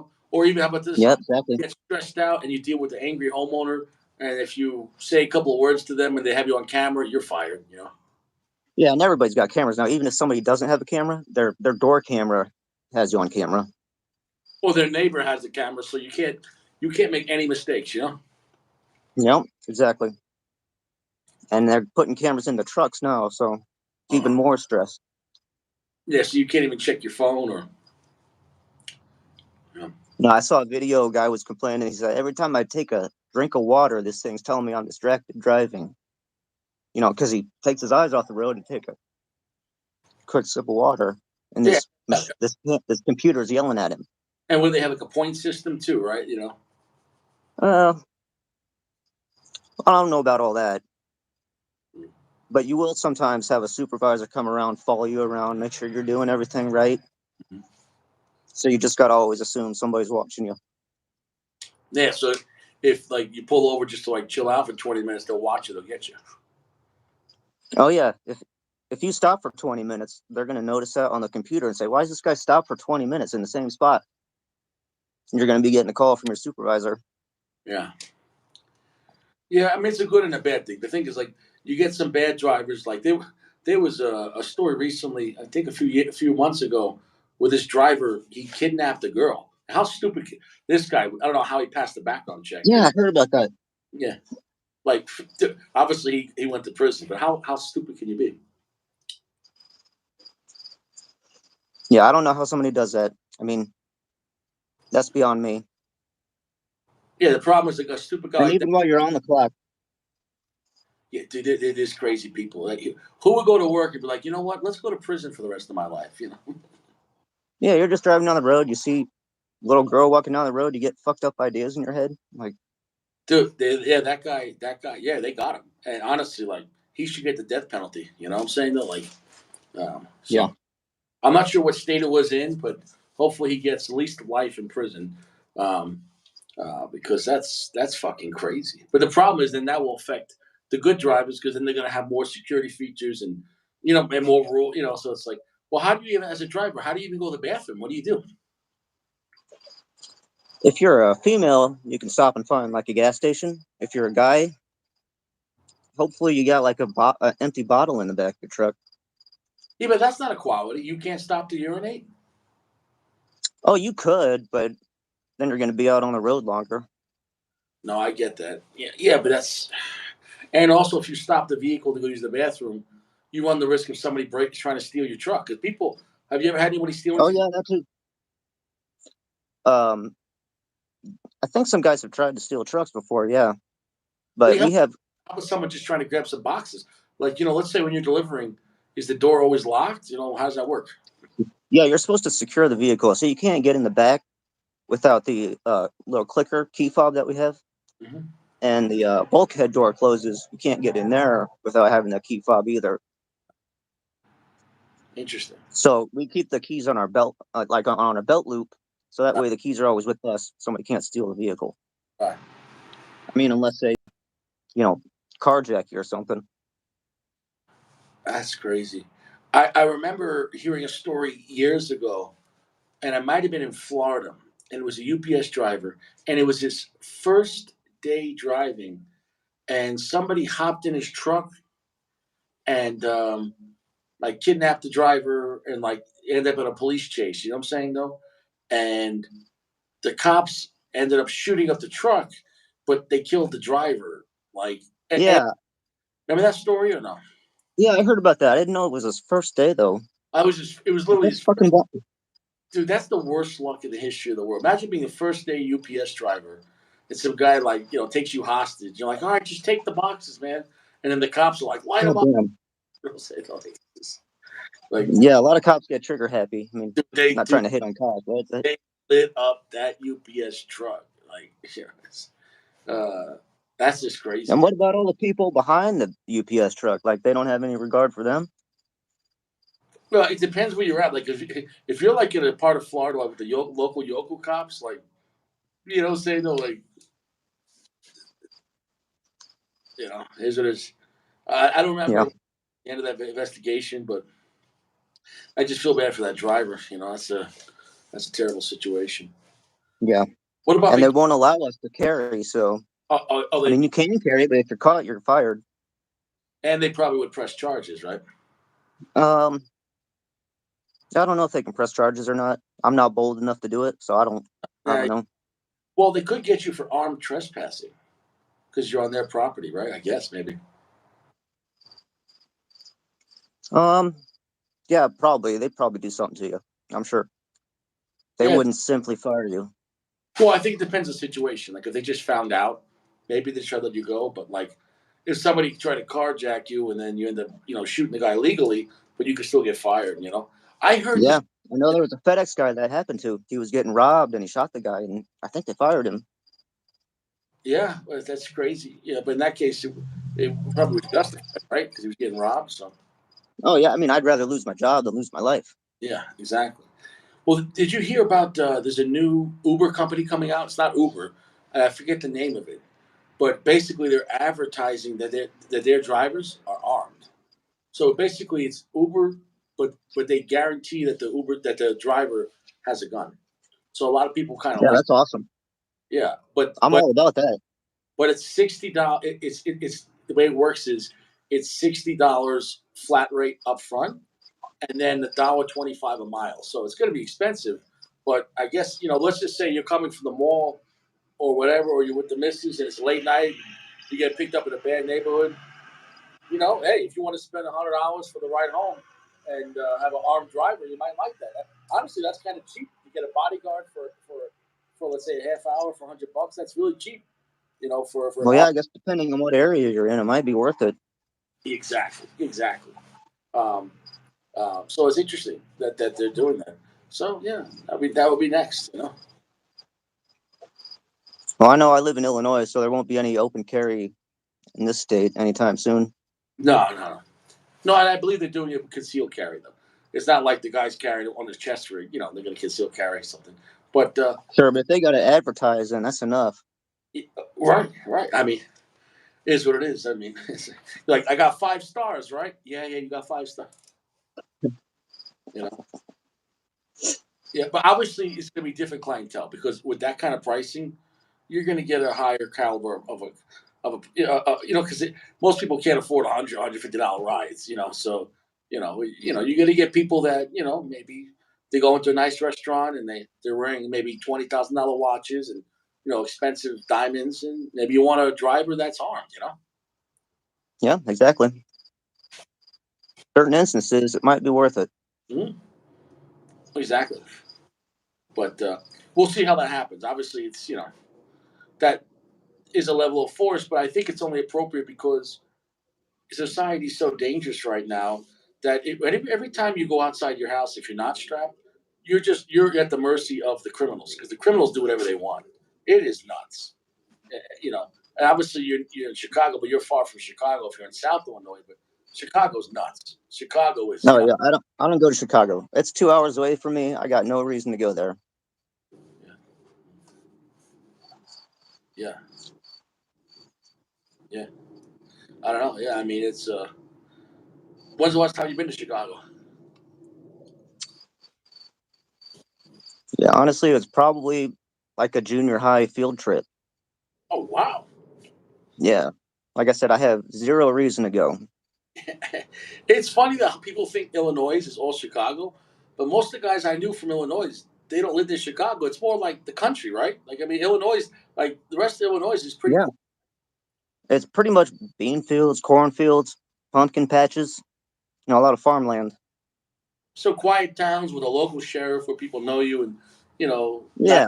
not Yeah. that right. Yeah. Unfortunately, we are dictated by Chicago politics, Right, but right. it is what it is. Interesting.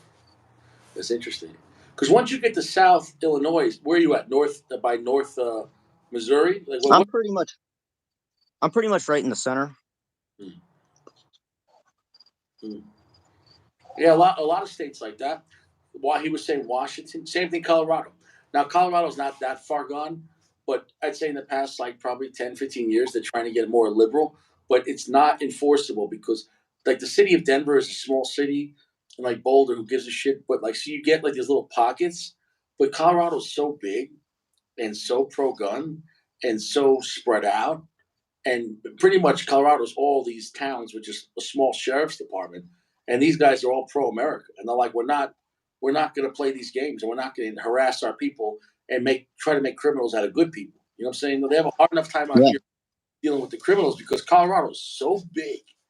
I don't know if you've ever been out here, man. Like the land mass is massive, but the majority of the people live in a little 10-mile square in Denver, and you get outside of that, man, it's big country, man. I mean, I'm not gonna say it's as wide open as Wyoming because Wyoming is the same size with like way less people, but it is spread out. Like it's spread Yeah, out. I lived in Colorado Springs for a little bit, but it was just too damn expensive, Mm, so I had to move back home. mm, I mean, I guess I didn't have to. I chose to. mm. How long ago was that? Well, I moved to Colorado in 2012, and I Uh, moved back home just a few years ago. So I was there for like 7, 8 years. yeah, the Springs. But I loved it out there. It's beautiful. Yeah, I was just in the Springs last week. So Yeah, nothing really too exciting there. mm. Just a regular city. It's kind of a quiet town, the Springs. It's not, I mean, every place has its problem with crime, etc. But I didn't see any crazy problems. I think Pueblo is more dangerous. Oh yeah, I didn't go to Pueblo because I heard stuff. So I was in Pueblo like last week, and I wouldn't hang out there. You know what I'm saying? I was there for business, but I yeah, would not hang out in Pueblo. yeah, that's what I heard. So I made sure I didn't have to go around that area. Mm. Yeah, today Although, where were you the other day with that waterfall? That was beautiful. that was in Evergreen. That's like 40 minutes from my house, dude. That's Oh that shoot, that place is awesome, man. do you go there often? It's only 40 minutes away. in the summertime, spring, summertime, maybe early fall, because believe it or not, it's still in the mountains. And once you get past the foothills and you get into the mountains, like in the wintertime, like after like definitely by October, if you don't have 4-wheel drive, you don't belong up there. Oh yeah, I went And up to Pikes Peak. We drove up, and there was snow up the top. In July. yeah, yeah, I didn't feel like putting chains on my car, so I'm not doing that. If you don't have 4-wheel drive, you have to have chains. I think after August or September, it gets you know it gets bad. And I'll tell you what, when you go up into the mountains in that area off I-70, when you're coming back, going up is not that bad because you're going up, right? You just get Sure. bad gas mileage because that engine's working hard. But coming down, dude, it's like 5 miles of downgrade. So think about how hard that is on your brakes. So if you, Yeah, exactly. bro, people burn out and like they have wrecks up there. Like I think it was a couple years ago that 18-wheeler he killed 5 people because he didn't speak English, so he didn't understand that there was a runoff. Like they have a spot where you could, if you burn your, Yeah, you could pull over and they have like a half mile of sand and it'll slow right. down. Like literally it just sinks Yep. the truck in. But then you actually have to pay $3,000, I heard, and the state comes and gets you out because dude, once you're in that sand, you're not getting out. Like you're stuck. Well, I'd rather go into the sand than drive off the mountain. Yeah, well, no, what happened was he drove into the people. It was traffic, and so at the bottom of the because when he got down back pretty much at the end of it, he still was going like 90 miles an hour and he couldn't stop. I'm talking about I Right. was yesterday Evergreen going down mountain.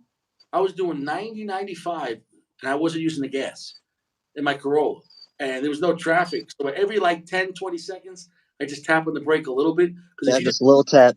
if you start holding the brakes, you're gonna burn your brakes and your rotors. Like you know what I'm saying though? Yeah, just slow yourself down a little bit, ease up. Hmm. Yeah, dude, going down, you get the best possible gas mileage. You don't need the engine. You could just if you got on a bicycle, you would die. You know, dude, I'm not even joking. Just imagine going downhill for 5 minutes at 90 miles an hour. So how long would that take on a bicycle? What? Like imagine going downhill for 20 minutes without pedaling. You'd be kind of scared. You're Oh like, oh, my god. you're just doing like Yeah, 1 hour on a bicycle. Like, dude, like I just bail. I just go off the side and bail. I'm dude, not doing that. dude, just imagine that how loud those tires would sound.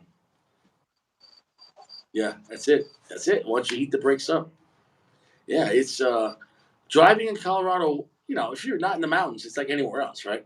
Once you go up to the mountains, and there's many ways to get to the mountains. I will say this: I've been to the mountains from the Springs, and it wasn't as bad. It wasn't as steep. Going to the mountains, I-70, which is the main way, I-70 is fucking steep, bro. I've been Yeah. 3.5 hours in, like the Glenwood Springs area. It was beautiful, but it was a dangerous ride, man. Like, it's not something to be taken lightly. Like, you can't. I wouldn't do it at nighttime because at night Oh, definitely not. you could have rocks that fall on the mountain, on the road, and you don't even see them. That's the other thing. Imagine hitting a rock, like 100-pound rock, at 90 miles an hour going downhill. Right. I mean, that falls on the road. Somebody's got to clean it up. You got to. It's not just going to roll itself off the road. So if nobody gets there and you smash into it. Last year there was a story of a guy in an F-150, and the rock fell on the truck, and they had a baby in the car. Everyone died. Oh my god. Oh Everyone. my god. And that was a How pickup. do you just? You know, I can't imagine. it fell on the top, on the roof. Like, Yeah, I can't even imagine that. yeah, that's what I try to tell people. When you go to the mountains, it's like the same thing when you take a boat out in the ocean. It's not to be played around with. Like your tires, you better check your tires. You better hope you have good tires and brakes and even then, you're hoping everything goes well. Right. You can't go up to the mountains of Colorado and be like, what's the big deal? What's the big deal? You're going from 5,000 feet elevation to maybe 10, maybe 11, and then like that's high, bro. Like Yeah. it's really crazy when you think about it. Of course, nowadays you got people throwing bricks off of overpasses, so you got to worry about shit falling on your car still, even when you're in the city. That happened 2 miles from my house. That was that girl. Remember that girl got killed? That was two Oh, miles. I didn't know that was by you. Oh, that was two. These fucking punk kids. I think they did it 6 times. Luckily, the other 5 didn't die. They got hurt. But the Yeah, I girl, heard about the one that died. yeah, Yeah. that literally was like 2 miles from my house. God And damn. yeah, bro. I know it was kind of crazy. Literally the week before it happened, like I was at a red light getting off the highway to get to my neighborhood, and that when I was at the red light, obviously when you make a left, you're taking the bridge over the highway, that we just got off. Okay. Right there at the red light, they had like a bunch of like bushes they put in, like like to make it look pretty and everything. But there was all these like I'd say this big of rocks, like round rocks, like to make it. I guess they put those rocks there because they know homeless like to live by the bridges and everything. Well, when you put all these big heavy rocks, you really can't set up a tent. You know what I'm saying? No, you can't. It's Sure. not. They don't want them camping out. So That'd be correct. Right. those rocks, I said, oh my God. I said, can you imagine if someone threw that off the bridge? And sure enough, a week later, that shit happened. Like, because I saw that. I said, if you have one asshole doing that, and sure enough, it happened. No, it's terrible that it happened. But Yeah. they were young kids. I mean, but they should get life in prison. They should never get out. Well, that's murder. They murdered her.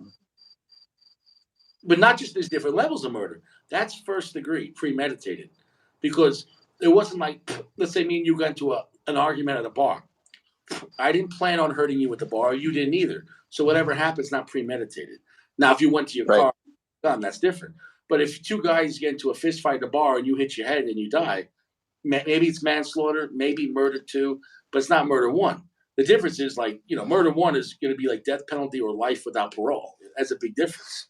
You know, so these kids should get murder one. Like these kids should get 25 to life. And what you're doing, maybe 30, 40, they should get out when maybe they're 80 years old, Yeah, give them plenty of time to think about it if they make it that long. Yeah, yeah, exactly, dude. And here's the thing, man. Like the maximum security prisons in Colorado are no joke. Like they're bad. Like you don't want to go out there because they got like big time gang members. There's a lot of cartel up here and a lot of gangs. You know what I'm saying though? So Yeah, that's what I heard. you don't want to go there at 17 years old and like, what are you in for? Oh, you're throwing rocks? Yeah, you're not part. Yeah, that's not going to be good for them. No, you're not part of the street life or anything. So yeah, ADX is the worst prison in America. But that's a federal prison though, so I don't think they committed a federal crime. I don't know how that What's works. ADX stand for? Um, Chewy? I don't know. Well, either way, it's a bad place. No, that's the worst. That is the most secure prison in America, unless you went to like a military prison. Know about like underground site. Like the federal government has prisons. They have prisons on boats. The federal government has prisons on barges out in the ocean. You wouldn't even know. They could fly you to them. And I talked to a guy who was in federal prison, and they had him out on this barge out in the ocean. They flew him in, and No shit. you ain't going nowhere. Well, yeah, you can't escape. Where are you going to swim to? No, he said it was more depressing than regular prison. Where are you gonna go? Because Yeah. they go to the ocean. Imagine being stuck out in the ocean forever. Yeah, that's fucked up. I had no idea. Well, they deserve it. Prisons on boats. Well, yeah, that guy, he did 10 years for narcotics, trafficking. So he got 10 years. So, but here's the difference, though. If you're in a state prison, legally they can move you around to any prison in the state. Depending on, let's say if you're charging upgrade, or let's say you're at medium security, but you get into a fight or you shank someone, then they can put you in a maximum security. When you're in the federal system, where's the federal system? Anywhere, not even in the 48, anywhere that's American property. So, dude, if they want to send you to fucking Guam, if they want to send you to Alaska, if they want to send you to a barge in the middle of the Pacific Ocean that's owned by the U.S. government, they can. Yeah, nothing you can do about it. They're going. Bye-bye. And there's no cigars in prison boats. There's no prison boats sound is terrible because just imagine like everything's probably worse. I'm sure the food's worse. I'm sure, dude. Just you're getting seasick. You're like, oh yeah, fuck it. Oh Yeah. God. Yeah. Well, imagine like getting shanked and getting thrown overboard. Like, do you think the prison guard's really gonna come look for you? You know what I'm saying? Like, Yep, never to be seen again. yeah, there's no, and you're not getting visitors. You're not getting visitors. No, not the visitors you want anyway. No, yeah, exactly. There's like some pirates or Little Mermaid. Well, I think Little Mermaid knows not their prison boat. Like that's me. Yeah. Yeah, he said he was in Guantanamo Bay. Yeah. That's not a good place either, man. Yeah, I think I'll avoid all prisons if I can't help it. Well, you can't help it. All you have to do is not apply. That's it. There you go. Simple.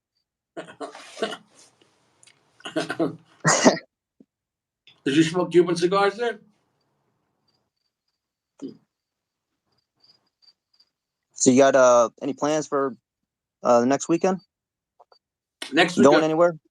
we're going back to Evergreen. Actually, we today we went out with her girlfriend and her husband.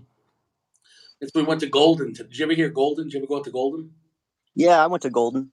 Yeah, so we were out in Golden today in the Main Street, nice place, but it's real quiet. The town, believe it or not, there's not one smoke shop. Like in the, I guess it's a very anti-tobacco town. Really interesting. See, I didn't know if you meant smoke shop or dispensary. No, I don't fuck with I that. imagine. I only smoke cigars, so no, there was not one. And it's a big little town, Golden, in the sense that not one cigar shop. It would be great to have a cigar shop on Main Street. Nothing. Where Denver has plenty of cigar shops. So, Right. but I was with the missus, and it was like we got there about 2 o'clock, and no joke, it was like 90 degrees out with the sun. I colored to even warm. Shit. So, like, dude, you don't want to smoke a cigar, and we had no shade. So I was just like sweat. It was hot, man. You had to come home and take another shower. It was just like it was hot. But 3 showers a day in that case. yeah, fresh. But Golden's nice. Dude, the core people don't realize how big the Coors factory. Did you ever see that factory? Yeah, I think I went on a tour with my family. They came to visit me. We went on some tours. It's fucking massive. Very cool. Yeah, I haven't taken a tour there, but it's massive. So her husband, he's a nice guy. He actually just moved here this year, about 6 months ago from Greece. So Oh wow. like she met him on a dating app and whatever, and they talked for a couple of years, and then they got married. You know, like and he moved here. But dude, the process, how long it's taken him, and he's been here 6 months. You know, he can't work because technically he doesn't have his. Basically, he's just even though he got married, he's just like a visitor here. And if he gets caught working, he'd be kicked out of the country. So even if he gets caught working under the table, he'd be definitely kicked out of the country. So he has Goddamn. to wait for all his paperwork. Maybe he has a few more months. Where people come in here illegally, they go right to work in the meat factory. They get Yeah, they can go out in front of Home Depot, get a job, but I evidently not. yeah. No, not if you see in America. If you come here legally, if you do everything right, you can't. You have you have to follow the rules to the T. But if you come here illegally, man, you got free shit, free food. They put you in Yeah. a hotel. You know, whatever you need, free Yeah, clothes. they call that incentive. But this is why though. You guys always say who benefits.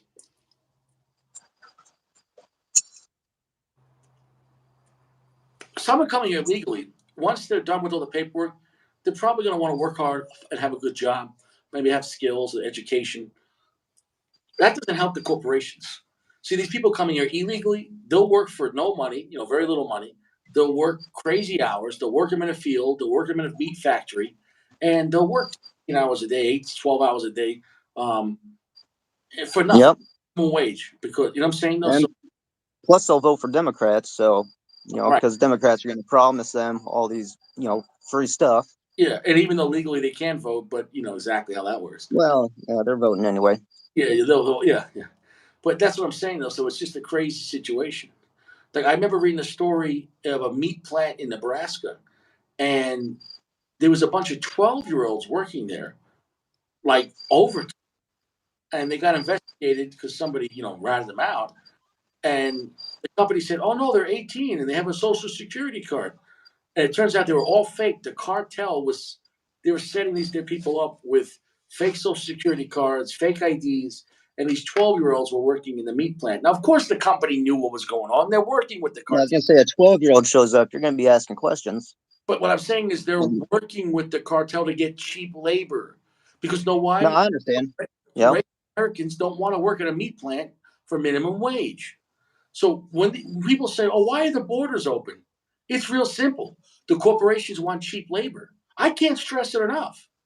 You're always going to say, No. "Why? Why is this happening?" Well, the politicians got their money from corporations to get elected, and they're giving them exactly what they want. They want cheap labor. And Yep, no, you got it. why would I work for $12 an hour in a meat plant? Oh, well, this guy will because he's just happy to, have running water, So that's what they're doing. I mean, the workers are getting abused. They're not having a good life, but compared to where they came from, maybe it's a good life. So it is what it is. It's terrible. Yep. Yeah, you got it, Chewy.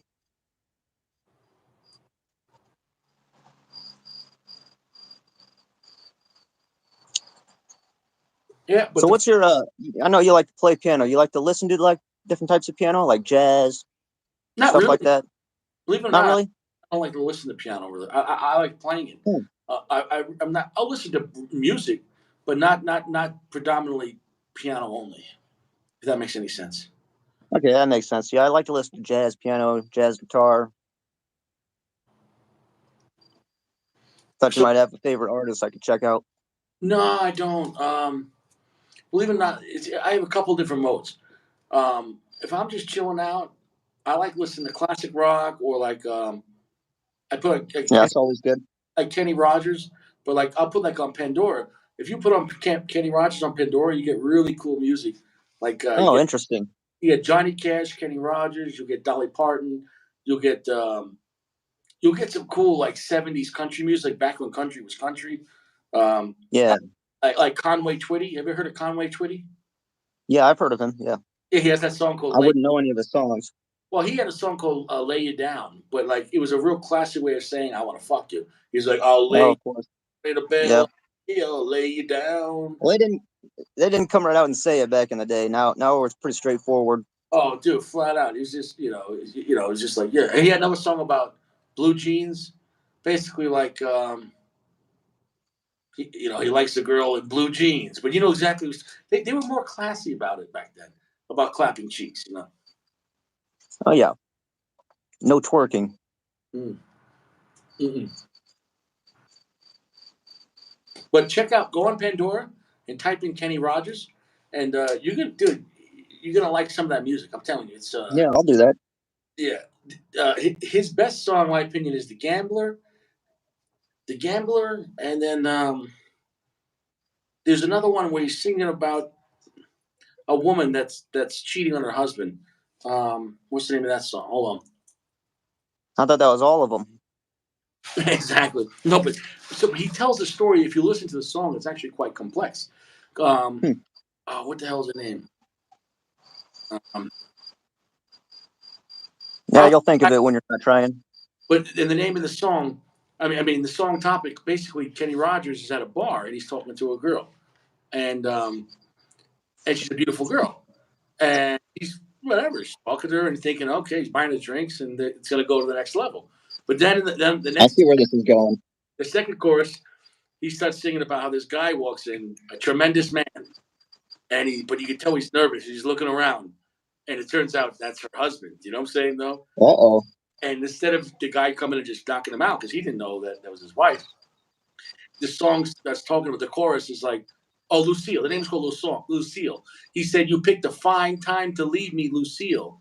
Yeah, basically said we have 4 kids at home and not a crop in the field. It's a farmer and things are rough, and basically the kids are starving, and she wants to go out and fuck other guys at the bar. And it's such a basically the song like basically which the Kenny Rogers is like, yeah, I'm not fucking Lucille. But basically he's like, yeah, I gotta get out of here. Like, you know what I'm saying? Yeah, I might have heard that song before. My grandparents used to love country music, but that really wasn't my thing at the time. I was in junior high. All I could say is Lucille was not a good woman. Um, it was just a sad song. Like the guy said, you picked. Basically, the guy's already in a bad place. He said, "You picked a fine time to leave me, Lucille." we got 4 hungry kids and no crops in the field. Well, that guy's in a bad place. You know what I'm saying though? And she's out there, hanging out with Kenny Rogers. You know. Yeah, she's living her best life. And but his greatest song actually though I think is the Coward of the County. Ever heard that one? No, that doesn't ring a bell. I've definitely heard The Gambler. Okay, basically the Coward of the County is a country John Wick song. And I'll explain why. Let me just I'm talking too much, so I'm letting the cigar go out. Give me a second here. Oh. So the song called Coward of the County, I read the lyrics a few years ago. Basically, the Coward of the County, the song starts off where his father was in prison when he was younger, and he basically died in prison, I think, when he was 10 years old. And his father said, don't ever fight, basically, because he didn't want his son to go to prison. So his son basically got picked on at school in his whole life because his father didn't want him to get in trouble, right? You know what I'm saying, though? And Right. his father went to prison, but his father died in prison. He got life in prison. So the story goes throughout how he's the coward of the county.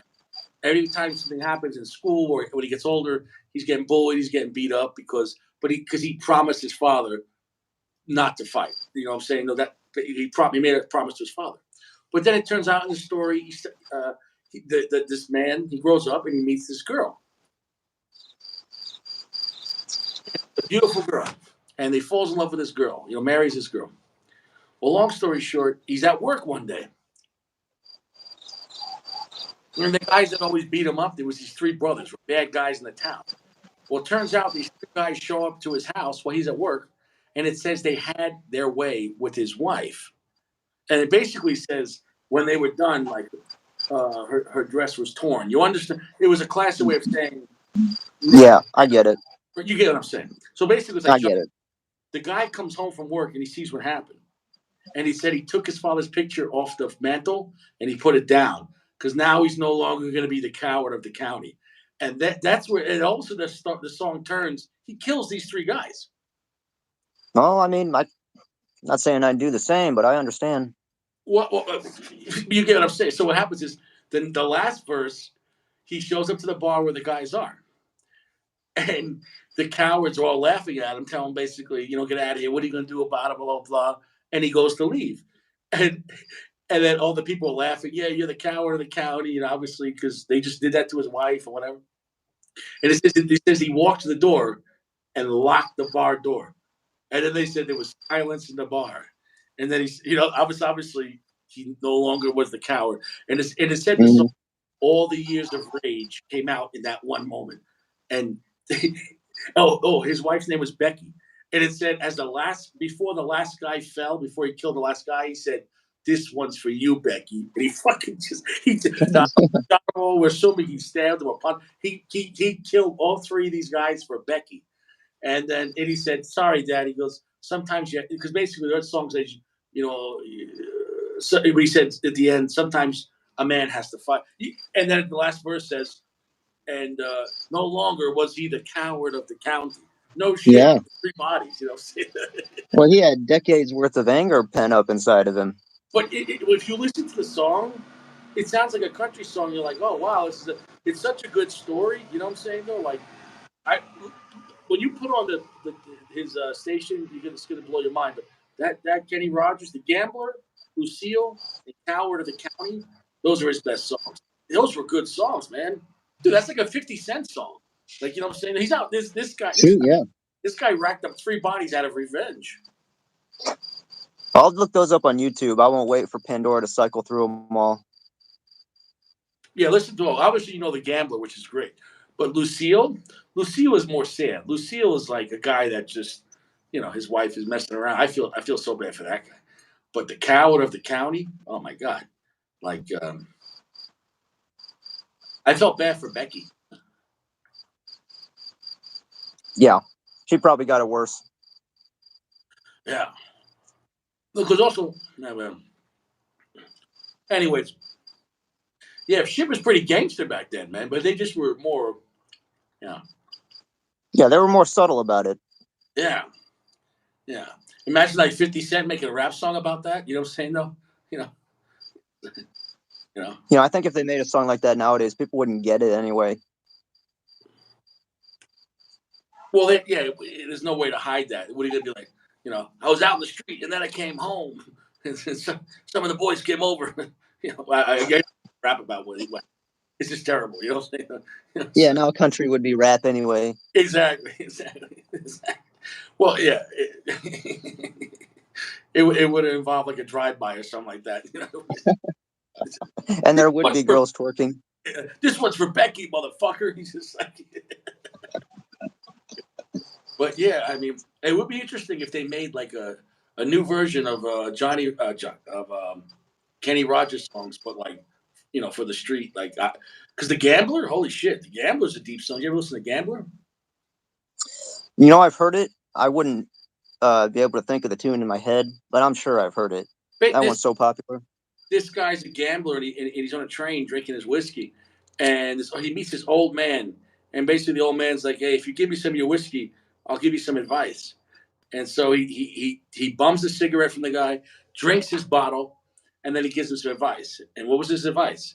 Well, he tells him, "I can tell by your eyes you're out of aces," meaning like your life is a piece of shit. You're out of luck, right? And he tells him, you gotta know when to hold them. You know, you gotta know when to fold them. Oh yeah, I do know that song. You gotta know when to walk away, and you gotta know when to run. He says you never count your money while you're sitting at the table because that's not your money yet until you leave. You know what I'm saying, though? You know, it's funny. The first time I heard that song actually was a rap song because this artist named Wyclef Jean sampled that song. I didn't know and that. I knew that song way back in junior high. Yeah, I didn't know that. He sampled that? Yeah. I didn't know that. That was a long time ago. He did a song with The Rock from WWE. Remember that? Yeah. Yeah, it was on that same album. I bought the album for the song with The Rock. I forget what it was called, but it's a pretty good album, to be honest. Yeah. No, yeah. What was that? His big song, Wyclef Jean, with the girl, the Fugees, right? That was. Yeah, I really wouldn't know. Well, the Fugees he has a band. They had that song, la la la la la.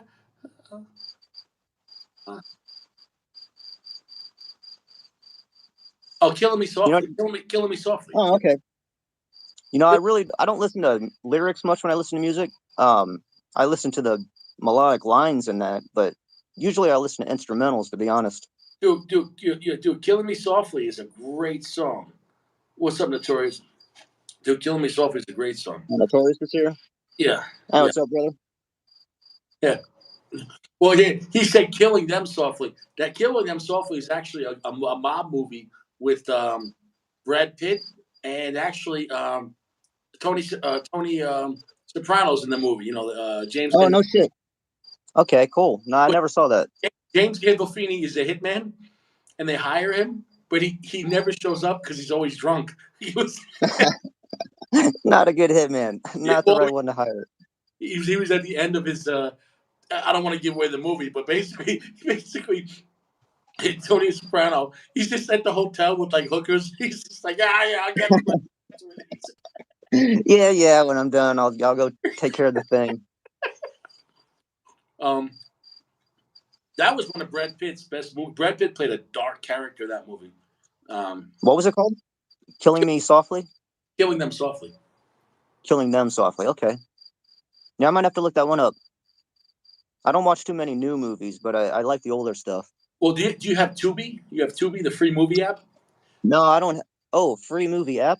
Yeah, so if you have a smart TV, everyone has Tubi. Go under like the home setting and it has the free channels. Look under TV. Oh. Dude, they have so many great movies. I mean, they have a commercial. Okay. But not bad. They're like 30 seconds every like half hour. Dude, Tubi is interesting. And they don't. Yeah, I don't have it.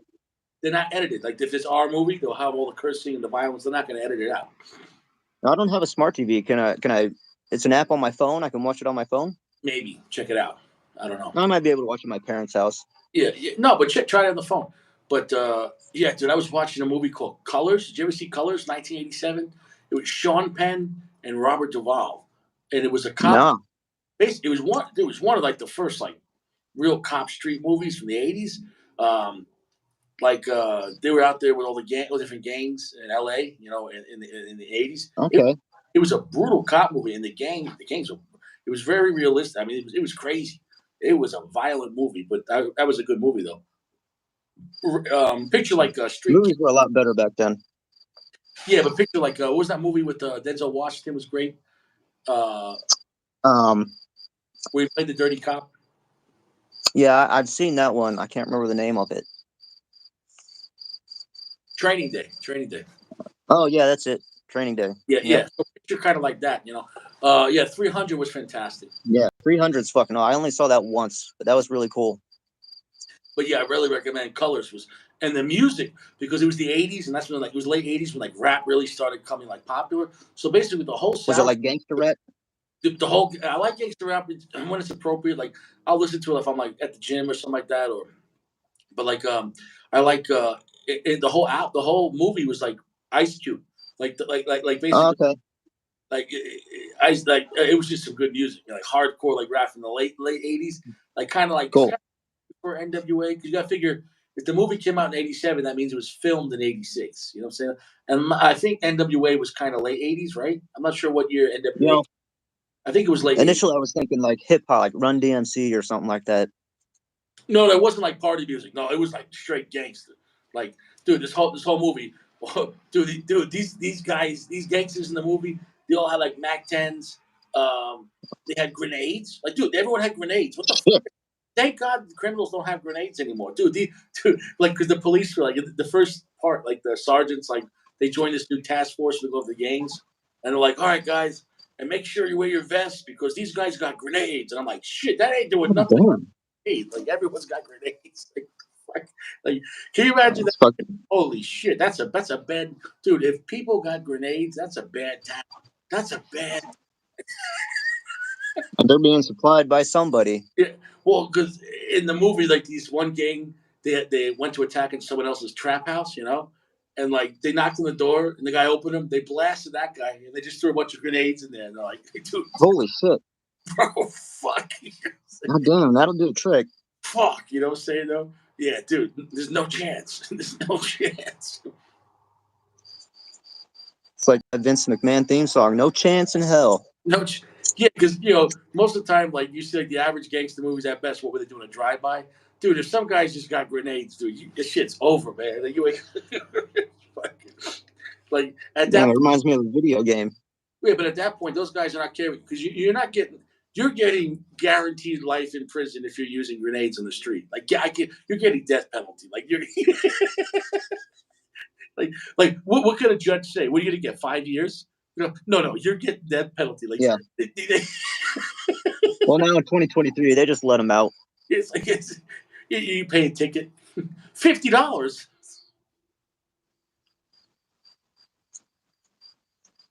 Yeah, maybe in Chicago, who knows? But yeah, man, I mean, the crazy movie, crazy good movie. Also, I watched on Tubi. They had. Did you ever see Carlito's Way with Sean Penn and Al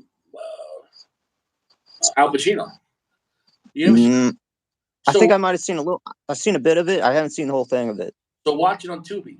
So basically, if you watch Carlito's Way, it's basically another version of Scarface. But Scarface, he played a Cuban gangster. In Carlito's Way, he was a Puerto Rican gangster from the Bronx, and it was the late '70s. And he just gets out of prison Okay. on a technicality, and his lawyer was Sean Penn, and he played a lawyer from like Long Island, this big lawyer, rich town. And I like the movie because they film a lot on the mansions on the Gold Coast of Long Island, next to Queens, like in Nassau County. But it's just the kind of property where you have a boat in your backyard, like it's all in the water, Oh yeah. and it's the same director. Robert De Palma is the same director as Scarface for Carlito's Way, but it's a darker movie. It's not as a pop, because Scarface is kind of a fun movie, even though it's crazy. It's more fun. Carlito's Way is a darker, more realistic, very like dirty street crime film. Um, um, like more realistic. Like you're gonna go to prison and everything. And it, I might get more into that than I did Scarface. That was a bit over the top for me. Scarface was the '80s. Everyone was just doing cocaine. Like yeah. But Carlito's Way is more realistic. Like shootouts in a barber shop, and like it's a dirty movie. You know, like it's a brutal Cool. movie. And Yeah, I'll check that one out for sure. yeah, yeah, Carlito's Way is phenomenal, and it was all filmed in New York City, Long Island, in the Bronx, and Manhattan. It was really great, and there is a prison boat on that because there's an arc where uh, the lawyer Sean Penn he took $1 million. He was supposed to use it for legal stuff from this gangster who was in prison, but he kept it. So basically, the guy says, "Well, you're gonna either help me escape out of this prison, or he's gonna have him whacked." So there's the whole dynamic of a dirty lawyer, which is interesting, of a dirty lawyer with the gangster, and like it's a really good movie, man. Like Sean Penn, Cool. great character in that movie. Nice. Yeah, that's one I'll definitely have to check out. I'd seen a bit of it, and I was like, it was pretty good. But it's one of those things you walk in toward the ends of it, you don't have any idea what's going on. Well, yeah, like you said, Benny Blanco. So that was one of John Leguizamo's first movie. John Leguizamo had a small part in the movie, but it was still an important part of the movie. And he's Benny Blanco from the Bronx. Obviously, Benny Blanco, meaning Blanco for white, because he was moving heroin, you know what I'm saying, or cocaine, whatever they're moving, the white. Sure. And so Benny Blanco was like the young gangster, and Al Pacino was like the old gangster that he just wanted to, he was running a nightclub and he just wanted to save some money, and he wanted to, go down to the Caribbean and retire. You know what I'm saying? No, it was one of those movies he just wanted to get out. And obviously, there's no way out of that life, And it was a good movie. No, it was a great movie. That was Carlito's Way is one of his best movies as far as acting. It was Cool. You get a lot of Al Pacino screaming. Al Pacino's like, ah! Al Pacino goes full Al Pacino. Oh yeah, doing his thing. Yeah.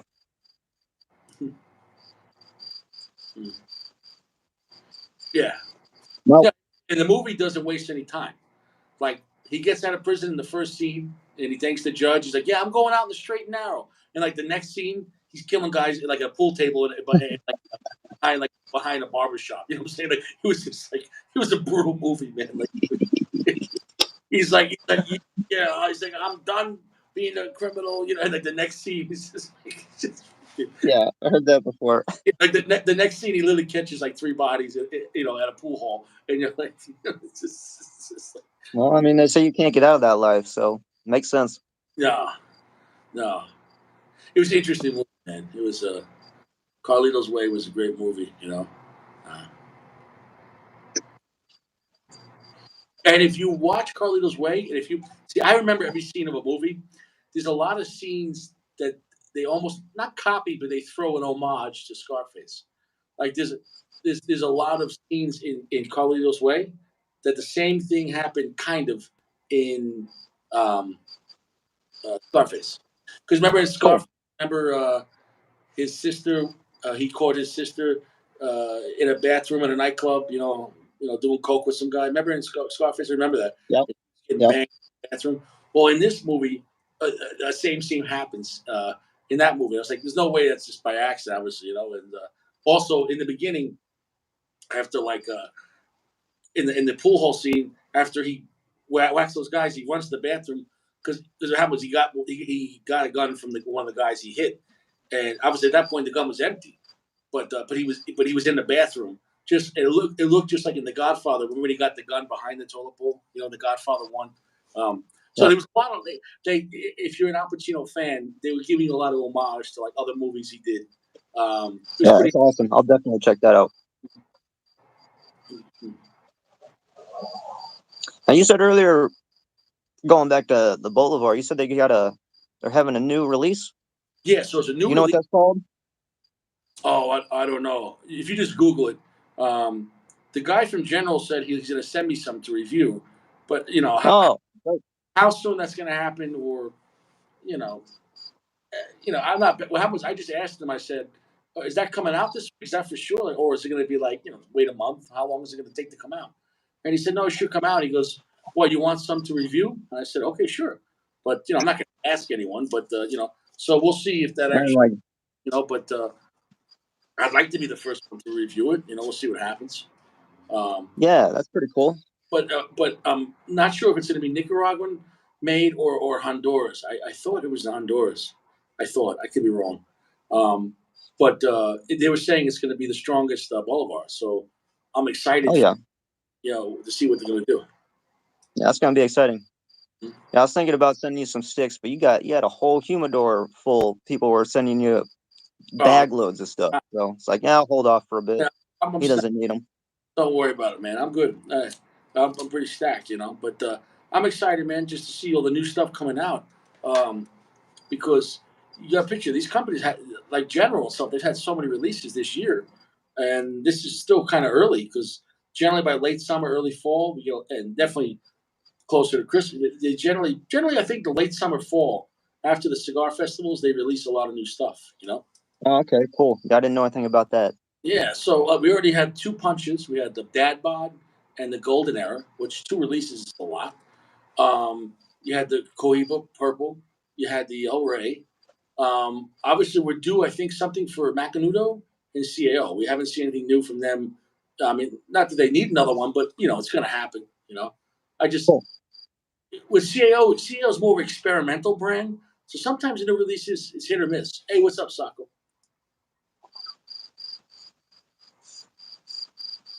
Yeah, I haven't had too many CAO. Maybe like 3 different ones. CAO is a hard company to gauge because they have, out of any brand out there, they have probably the most range. And I'm not talking about price point, but I mean like range of like what's the message? Like because like when you smoke a Padron, you know what the company is trying to do. When you smoke My Father, you know what they're trying to do. Um, CAO has such a range of like different kinds of shit. Like they do a lot of like cigars from like countries, like even have like Italian. Like nobody's using Italian tobacco on a cigar. So they do a lot of odd stuff. And So those countries that they have, they're using tobaccos from those countries. they have, yeah. I mean, they've done, yeah, and they have the American cigar, which uses a lot of American tobacco, which is interesting. But they did like the Mortal Coil, and they did you have the Basin, which uses tons of odd Brazilian tobacco. That's Yeah, only I'd seen that one. yeah, but that one's grown in the swamps. Like you have to go there by rowboat, like canoe. So it's like really, whether you like it or not, it's just some interesting, crazy shit. The last one I really liked was the fuck, what was it called? I gave it a godlike. It was great. It only came in a big stick. I think it Hmm. was maybe it was 64, 60 gauge or 56. It was big. The filler tobacco, they grew it in Nicaragua, but then they buried it in front of a volcano for Oh, a couple of months, and it got a very charred, like really odd, like taste to it, but it was really unique. You know what I'm oh, saying? interesting. Yeah, Cool. because imagine the soil around a volcano. You know how rich that soil is. Yeah, I'd been eyeballing a couple of those different, like the Italia, the Brasilia, and on CBID they only have them in the really large gauges usually, like 56, 60. Yeah, no, So I'd always passed on them. the Robustos were better, like in the Brasilia. But then they had the flatheads, which are unique. And there's so many flatheads. There's like so many different blends, and not just sizes. There's off the top, there might be at least 5 because you have the spark plugs, the regular flatheads, you have the V19, the V21. Yeah, I haven't So tried any flatheads because there's a lot of them. I don't really know which ones to go for, which ones to avoid. I would say they're all good. I'm not going to say they're all great, but none of them are bad. I guess you got to see which one you like. But I'll say this about those: they're just really unique. Like they're really different tasting. You know what I'm saying? Though, like the Yeah, that's what I've heard. classic flathead is nice, not super strong, but pungent. Um, and it's rather sweet, but it's a different kind of cigar. Um, but that's what I like. CEO is just more of an experimental brand. Like that's like their way. And then the Punch brand is where they have fun, don't care. Like they're not trying to be snobbish. Like they put the cigars in like paper boxes, and they're very affordable, and they kind of have, but they're good blends. But and that's their Honduran brand.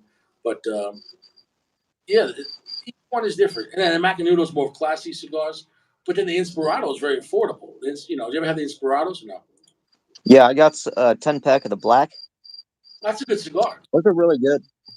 You know, I would say the only issue with that is they don't have the best construction, but you're getting them really cheap. And when I say best construction, Yeah, you definitely tell they're not like each one's rolled perfect. Like they're definitely on the lumpy, bumpy side, but they work fine. But they're definitely You know what I'm saying? Though. You could definitely. Yeah, probably about half of them. I cut the, I cut the cap and the cap falls off, so I'm not worried about it. But yeah, it is what it is. You could still get them at the store for $7 for like a Toro, so it's really really affordable. You know what I'm saying? Oh yeah. Yeah, but online you probably got them cheap, right? Yeah, I think I paid like $3 a piece, somewhere Yeah. around there. So at that price point, you have a good time. Oh, you saw Yeah, the I new had no complaints. Not gonna complain about it. It was $3. exactly. Um, he said he saw the new De Niro movie. I didn't see that one about my father. That was the comedy, right? How was that, Sacco? That was the Italian one, right? The Italian one, where he, he's with the comedian. The comedian plays his son. Did you ever- Yeah. I've seen that ad, like a YouTube ad. Was it good, Sacco? That guy's really famous. That Italian comedian, man, he did really well for himself. Dude, I left my ass off back when I watched him on Comedy Central back in like the late '90s when Mhm. Comedy Central was funny. Mm. He used to have stand-ups on there. Oh, dude, when he was talking about the Entenmann's, because that's all true. Remember, he's talking about people just coming over, ring the doorbell, get the Entenmann's, get the cake. People back then used to just show up. Dude, in the '80s and '90s, Long Island, New York, family would just show up. Friends and family just show up. Bring some after church. Come on over, come on over. Everyone hung out. Now nobody hangs out anymore. Even my same family back in New York, it's not the same. Everything's changed. Yeah, I'm not sure why. I think social media is Hmm. making it antisocial because back then you didn't know anything about anybody, right? So you'd have to invite them over. Oh, come on over. Now, you let's say you didn't see your cousin or your uncle for like a month, but you saw him every day on Facebook. So you go, oh, all right, I just. What I'm saying is, Yep. you see people in real life to tell you what's going on. Oh, what's going on? Oh, I got a new job, or we're having a baby. Now I know what cousin's getting married, what cousin's had a baby, what cousin's had a divorce, just from Facebook. So it's like you know more about people now, but you see people less. That's my opinion in real life. Yeah, and then of course some people they're just presenting a false image. So you think you know somebody, you have no idea. You're Oh just yeah, seeing the person they present on social media. yeah. They're just pretending whatever. But then you also have the political stuff where people that normally would hang out, but now because they know they have different political agendas, oh, we don't hang out with those people no more. Even though you're Oh family, yeah, you know what I'm saying though. And I saw yeah, a lot during the Trump era where like on both sides, like, well, if you're not for Trump, I don't want to see you. And the other people are like, oh, if you voted for Trump, I don't want to hang out with you. And you're like, but your family though. Like, so who cares about politics? If your family, your family. I'm telling you, Facebook has divided families. I can't yeah, stress. yeah. I Yeah, got rid of my Facebook years ago before all that stuff happened. yeah. How's that cigar doing? I lost all my friends because I started talking about conspiracy stuff. Oh, they couldn't handle it. Yeah. And they didn't. Nobody wants to hear that stuff. Well, well, I do because I have a very I quick nobody on Facebook. and not that I believe everyone, but I do a lot of research. You can tell from my show all the topics I talk about. I do a lot of Yep. research. And before, I've been doing research for 15 years. Yeah. Like before, it was Yeah. school Same. conspiracy guy. Now, the conspiracies are happening. They're not even hiding anymore. You know? Yep. Like I said, Yeah, I used to be big into Alex Jones and Illuminati and stuff like that. And then once Taco Bell started advertising Illuminati boxes on their Taco Bell big box, I was like, well, there's nothing to this. yeah, they're not. They're at Taco Bell's advertising it. Dude, I mean, like I said, last week Target was selling 451 clothes for kids. So I mean, they're not even hiding their agendas no more. You know what I'm saying? Like it's, and it's just Well, crazy. they used to use incrementalism, but I think that's over with. Now they're going full speed ahead. Well, the devil's time is short. Uh, the time is short. Did you see what Elon Musk said today? No, Elon Musk has been working on this chip that goes in your mind to basically you're going to be one with the universe, one with the internet. Well, basically you have Google in your mind. right. That's a scary thing though, because at what point then now are you more a robot than a human? You know what I'm saying though? Yeah. Well, once you get a computer chip put in your head, who knows? Somebody can take over your brain. Well, they could just take over by different means, meaning they could just take over by control, by constantly with advertisements or giving you what they want you to believe. You know what I'm saying? Though, so people are No, controlled, exactly. but people are controlled just by the media. You know what I'm saying? Though they can start mass panic if they said today on the news they're going to run out of soap. Tonight, people are going to be going to the stores buying all the soap. You know what I'm saying? Though, and Yep. I saw that happen with the toilet paper. Do you remember that? I remember it Oh was yeah. 2020, and my girlfriend woke me up. I'm like, "What's going on?" She's like, "We got to go to the store." I'm like, "Why?" She's like, "Well, they're gonna run out of food and toilet paper." I'm like, "What are you talking about?" She's like, "Oh, everyone's talking about it." I'm like, "We got to go now to the store." I'm like, "No." She's, "No, we got to go now." I take her to the store. It was a mess. Everyone just mass panic and you know. And I'm like, "What's going?" And like everyone was panicking. Yeah. Well, some people started panicking, and then more people started panicking, and then everybody had to start panicking. Yeah. It's like a run on the banks or of a stock market, how they could dump a stock, and yeah. So I mean, but there's a verse in the Bible where it's talk about in Revelation how in the end times men will seek death and not find it, and they actually talked about the scorpion in the same area, and the name of the needle that Elon Musk developed to implant these wires into your brain to hook you up to a chip. The needle is called the scorpion. No And shit. think about it. At that point, if they could upload your consciousness, your brain, to a machine, then you could live forever, right? Yep. That's the plan. But that's what they said in the And they've Bible. had these plans for forever. So like they already had the names and everything But all they picked have out anyway. a system to support it, and also people they have to wait till people accept it. You know what I'm saying, though? So yeah, we're Yep. at the point people will accept a chip in their body. People will put a No, a chip. lot of people want it, especially young people. I'm sure Hmm. they're glued to their phones anyway. Hmm. Yeah, but can you imagine going to work? Everyone's just going to be in their mind, like just like they're like you're like John, and meanwhile he's like watching a movie. He's like, "Oh, I'm sorry, I was watching a movie." You're like, Yeah. but you know what's going to happen? People are going to be watching Pornhub in their mind. You're like, "Oh, Oh Jesus. you know what I'm saying?" Though people, dude, come on, trust me, bro. If they put chips in people's body, Pornhub's going to adapt. They're going to adapt real quick. You know what I'm saying? Though that's like $1 trillion company. You know what I'm saying? Though it's Oh yeah. sorry, I was And it's glad. all going to be.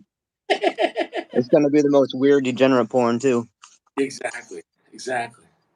Yeah, I mean that's what's gonna happen, man. People are gonna have electronic, you know. Is what it is. Oh, well, they can do what they want. I'm not going to have any part of it.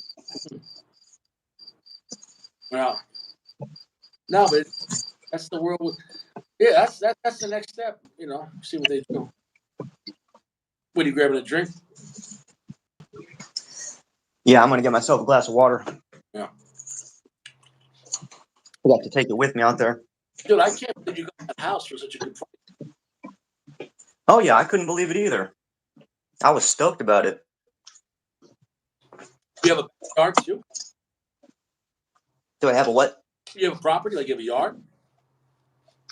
I got a little bit of a yard, not too big. It's small enough that I use a push mower, like when you push it and the blades spin. Yeah. So what do you like on a quarter of an acre or? Yeah, it's probably something like that. Dude, Big enough. I got a garden. dude, that's nice, bro. Let me tell you something. A 2-bedroom house on a quarter acre of land in Long Island will cost you like $550,000 right now.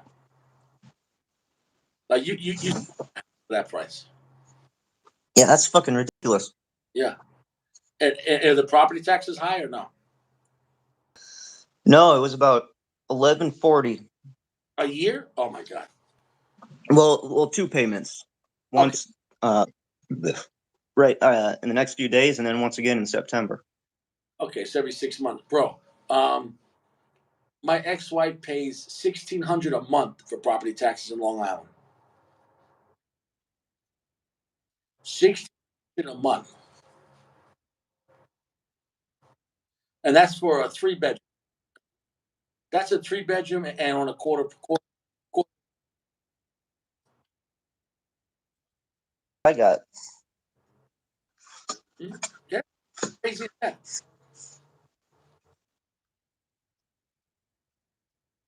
No, but that's what I'm saying. Like how crazy like New York is, Long Island. I mean, like I said, you're not in the Chicago limits, so that's why. It's you know, yeah. Yeah. So, like, how far are you from the town? Like, how far are you from like a Walmart or a town or a movie theater? Are you close? Or?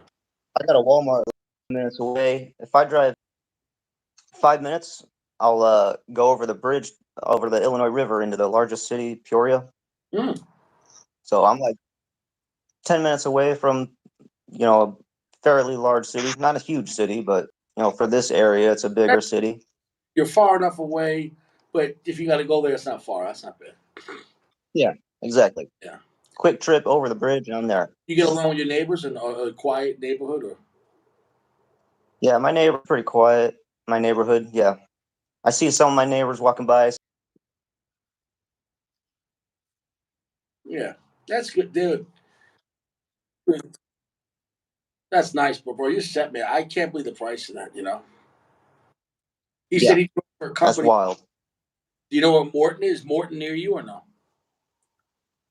Yeah, Morton's like 10 minutes away. Oh wow, wow,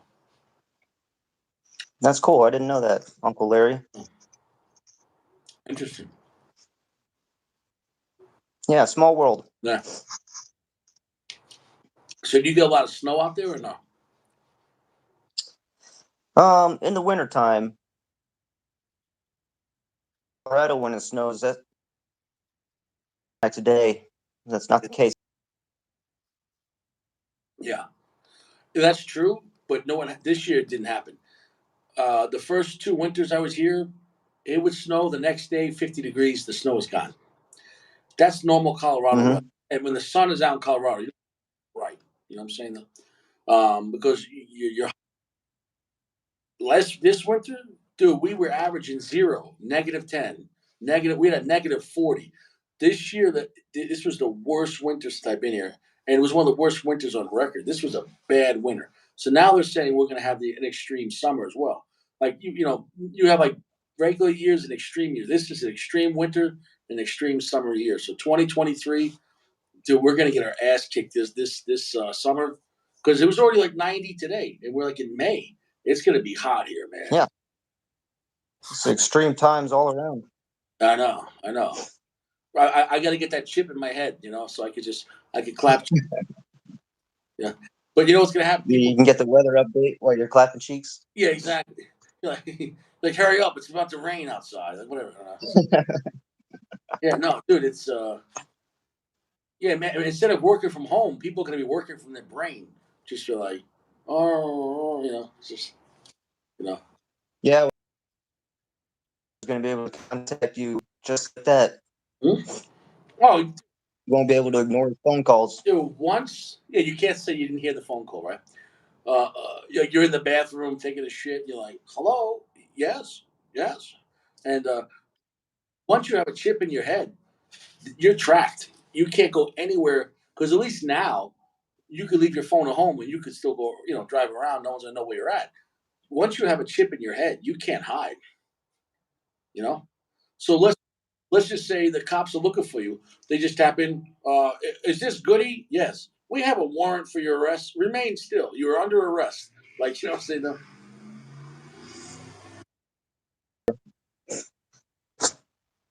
Yeah. But Scary times. I saw this thing today in Ireland. They have drones delivering pizza. No kidding. The drone flies to your house or your apartment, and then the pizza box comes down on a string, and you take the pizza, and then like the drone doesn't even land. The drone like flies above your head, and the pizza box just comes down Oh, a rope, and you take so it. what's stopping my neighbor from taking my pizza? Well, if you have the chip in the head, it knows it's you. Oh, yeah, of course. I forgot. Yeah, You gotta have the chip. I'm behind the times. Yeah, too. It's just. But the crazy thing is, if drones could deliver pizza, they could deliver anything. They could deliver. You got served. They could deliver. Who knows? A package. And then the crazy thing is, you're gonna have criminals or a terrorist. They could, it's like. But imagine you have like gangster drones. Like a drone falls up. It's like, give me your money, motherfucker. You're like, oh shit, all right. Put it in the pizza box. Say no. Yeah. Trying to work out these chat buttons. First time I've used these. Yeah. Oh yeah. Anyway they can replace a Domino's driver, they don't have to pay a driver. They're gonna do it. You know, because think about a Oh drone. yeah, You don't need any traffic. You know. yeah. I saw a little Amazon robot, delivering packages, like a remote controlled robot, What do you mean? like a it's like a trunk on wheels, and it had packages in it, rolling around delivering packages. Like to a house? It's in a city. My brother's like, oh yeah, I saw one of those before. There's a little guy with a like a remote control car, but he's driving this little cart around with So what? packages in it. The people like walk out and their little slot opens up and they get the package. I guess I first time I'd seen him. Bro, it's nuts. Like we're literally living in 1984. It's happening right now, and nobody cares. Nobody cares. What's No. more important is sports. Well, and the Kardashians and whatever new shows on Netflix. Dude, I watched last night the new show. Did you see the new Arnold Schwarzenegger TV show? It sucks. All the new No, I stuff. didn't know there was a show. Yeah, it's called Fubar. It's like 8 episodes, and it's like the Huh. shittiest, like crappiest acting, crappiest direct. Everything sucks. Like they don't even make. They're just making content, but it's not good. You know what I'm saying? No, like it's just not even a good Yeah. show. They just make it to put it out there. People watch it, and whatever. Yeah, and honestly, it's sad seeing Arnold Schwarzenegger. He's like 75 years old. He's so old. He's so he's. Come on, man! You still trying to act like a tough guy? You're literally you're past senior citizen. Like you're ready to die, and you're still playing an action show. Like you're 75 years old. How many men make it to 70? You think you're a tough guy at 75? Man, he was doing an action role. Hmm? Okay. Well, every time there was an action scene, it was a body double. Like I mean, and I'm talking about it was a Yeah. body punch somebody. Like they showed him from behind, and you could tell it wasn't him. Oh God. It was sad. It was sad. Even like he was climbing something, like and then they do a body. Like Arnold at 75, he's not running, gunning, and jumping around. He's just Yeah. body. Yeah. I don't think I even want to see that, to be honest. It's sad. It's dude. Because come on, bro. Like, dude, I'm gonna be 40 years old, and you start feeling your body. Everything hurts. You gotta be careful. At 75, dude, you're not doing. Come on. Yeah. Doing John Wick at 75 years old, you know. Yeah. I prefer to remember him as Terminator. Something like that. I know. Yeah, dude. Terminator was 30 years ago. Yeah. Terminator Long 2. time ago. Terminator 2 was 32 years ago, 1991, right? Was it something like that? 91, yeah. I think so, yeah. 32 years ago. Terminator 1 was like 1984. 80 was it 84? Yeah. Was it It was 85? about. It was 84. Yeah, I think it was about the time I was born. So one of those two. It was 40 years ago, Terminator 1. It's sad. It's sad. I think Well, they couldn't get John Cena to do it. it's not. Why? How about they just come out with something original? They can't. They can't make an original movie anymore because everyone sucks. You know what I'm saying? Though, Yeah. like, dude, Well, they don't have original thoughts anymore. They just, repeat what's already been done. why? Because they don't want to offend anybody. Like movie picture, like growing up in the 80s and 90s, when movies came out, they were edgy. You're like, oh my god, Hannibal, Dr. Lecter. When Silence of the Lambs came out, people lost their minds. You know what I'm saying though? Or you know, Yeah. Jurassic Park or RoboCop. These were shocking. Like, wow, these were interesting movies. Or I remember watching Aliens. You're like, oh my god. But now it's like they can't even come out with a new idea. You know? I remember mid 2000s. I just got sick of Hollywood. I stopped watching movies. And I thought I was just being pessimistic or nihilistic or whatever. But as time goes on, I was like, no, they're objectively getting worse. Well, there's just so much agenda. Like I was checking out the new stuff on Netflix, and literally all the new action movies were a woman lead. And like there was one that was like it was like edited, so it was a European show, and the girl was fighting like 7 guys, and you're like, give me a fucking break. She's 120 pounds, and it's like 7 guys, like 300-pound guys, and she's literally throwing cans of tomatoes at these people in the head, and she's like doing John Wick stuff, and I'm like, dude, Yeah. no one, no 120-pound person, man or woman, is fighting 7 people. Period. Let alone, you know what I'm saying? Like, no, come on, come on. Like, what are we? Yeah. Like, you know what I'm saying though? Like, what are you, stupid? Yep. Like, if you're one person and 7 people roll up and you don't have a gun, you're getting killed. It's 7 people. Like, the first 2 people just run and hold you down. Even if you hit them, like, even if you hit them, you're knocking them out. The other 5 people can surround you. You can't block 5 hands hitting you in the face. Like, what are you gonna do? Fucking 7 people. Hollywood's gotten people thinking, dude, 7 people? That's 14 hands and 14 feet. You're not fighting that odds. Think about that. You're not. You Yep. only have to hit your head once. Like, people act like hitting the head doesn't mean anything anymore. Like, you watch all these movies and the guys get hit in the head with the bat or something. There's no more realism, you know. Yeah. Well, even my mom will be watching one of those cop shows. She's in the big like SVU and criminal intent and stuff like that. Somebody will get hit in the head with the back of the gun, and I'm like, well, goddamn, that guy just gave him brain damage. Yeah, he's dead. Like, even if he survives, like, you know, a Kindergarten Cop was great. You know, yeah. The ravioli knockout. Yeah, I'm telling you, man. Like, dude, it was stupid. And then there's another new movie with J Lo. J Lo's playing assassin. It's J Lo with like a silenced Beretta, and I'm like, you gotta be shitting me. You know what I'm saying though? J Lo, Okay. this person that Okay. The 3 dancer, hours, right? The singer dancer. yeah, she did 3 hours of makeup every day. You know, and yeah, there you go. Yeah, that's it. Yeah. Yeah, and J Lo, yeah, she's an action star now. It's called Mother. That's the name of the show. I think it was called Mother, and Yeah. or basically, I think, yeah, basically, I think her daughter was. I think her daughter was captured by the cartel, and she has to find her kid or something like that, and she's fighting against the cartel. You're like, yo, get the fuck out of here with this shit. She's an empowered woman, so And, yeah, you're you can right. do that.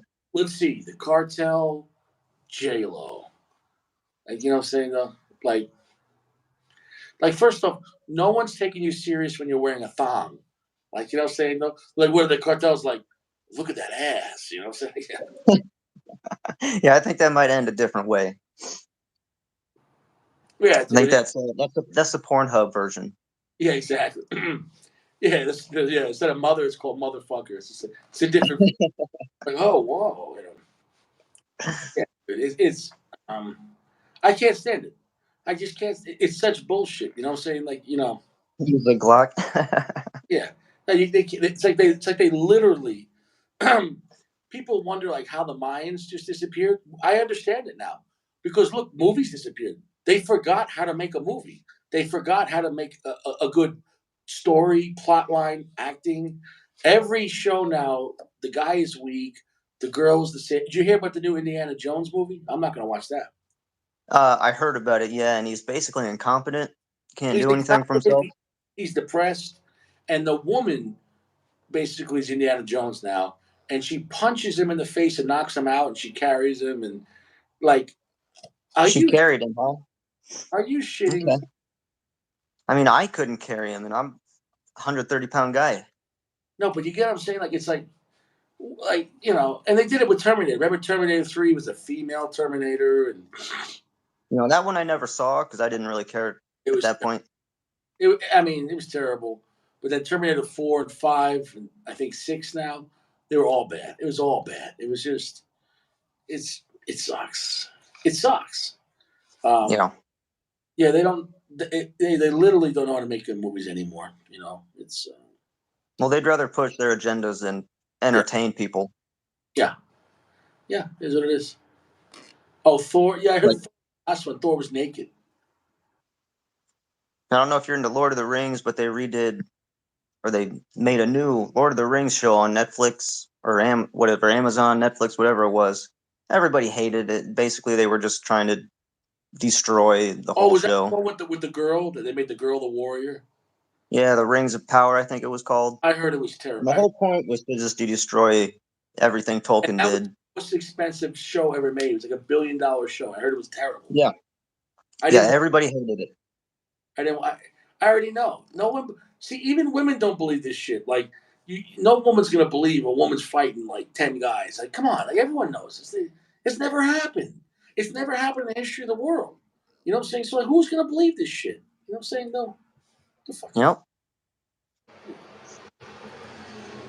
Women aren't even willing with their best friends to like fight to pay a bill. Like, oh no, they itemize the whole bill. If there were 4 girlfriends, no, you had the margarita, I had the Manhattan. You know, so they're sitting there. Right. It Well, could if be there'd been a guy there, the guy could have paid for it all. because men are willing to sacrifice. So, you know Yeah. what I'm saying? So women wouldn't even split a bill. I mean, cover a bill for like their mother. Like, we'll split the check. You know what I'm saying? Like, like we're like, you get what I'm saying? They're like, meanwhile, guys, Yeah. I'm like, oh, yo, what's that's goody? Yo, send him over a bottle of champagne. Yo, goody, how you doing? How's your balls? Respect. You know what I'm saying? Like, you know, imagine a female mafia movie. Oh, Don Janet sent over a bottle of champagne. You put it on your tab, though. You know what I'm saying? Yeah. Yeah. He said he'll split the bottle of champagne. He'll split it. Oh, thank you very much. Respect. Yeah, that's generous. We're gonna have like a 451 mafia, like The Godfather. We're gonna have like I can't, but we're gonna have the 451 father. I'm gonna make you a deal you can't believe. You're like, what? You're not gonna be able to refuse it. One day, Yeah. call you to the sauna, and on that day, I'm In this version, the Godfather gets pregnant. right. Yeah, when he goes back to the bathroom to get the 38, it's just a big strap on. He like puts it in his pocket. Oh God. Yeah, it's, It's a pegging episode. yeah, he's, he's,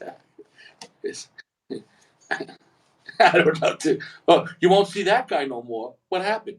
AIDS. It's just a brutal show. It's gonna happen. It's gonna be.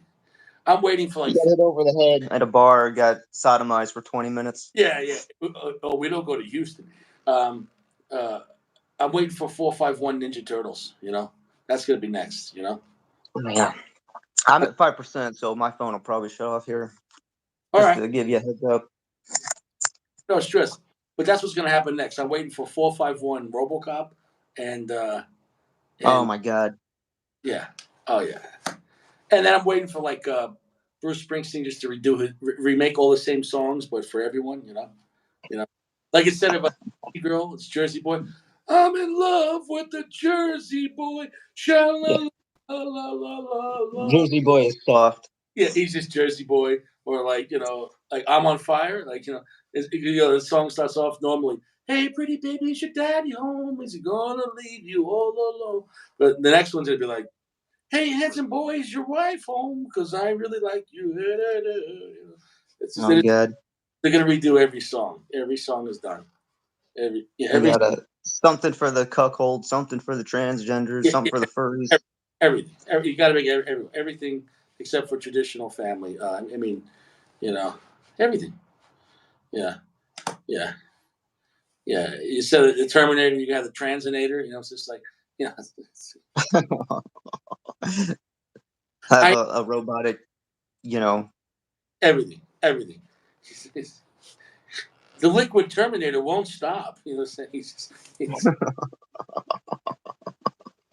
She's liquid Terminator. He's just made of jizz. He's just a liquid Terminator. Oh, It's gonna happen. Yeah, yeah. I think RoboCop will be the best. Drop it. You're well, I hope James Cameron does it. it's you're all under arrest. Like in a world, crime has gone mad in Detroit. There's only one answer, and it's fabulous. It's just like, yeah. Oh shit. But that's it, man. But your phone's gonna die. Yeah, I'm about like 3%, something like that.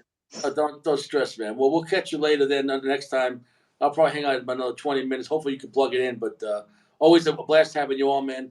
And congrats on the new place, man. I think you had an apartment. I'm happy for you. You got your own place, your own house, and shit, Yeah.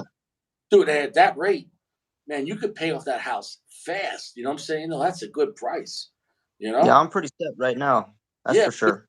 Every payment you pay, just even an extra $200 to knock down the principal. So you're not paying interest on that. Yeah. Man, that's like a car payment, man. You could pay off that house fast.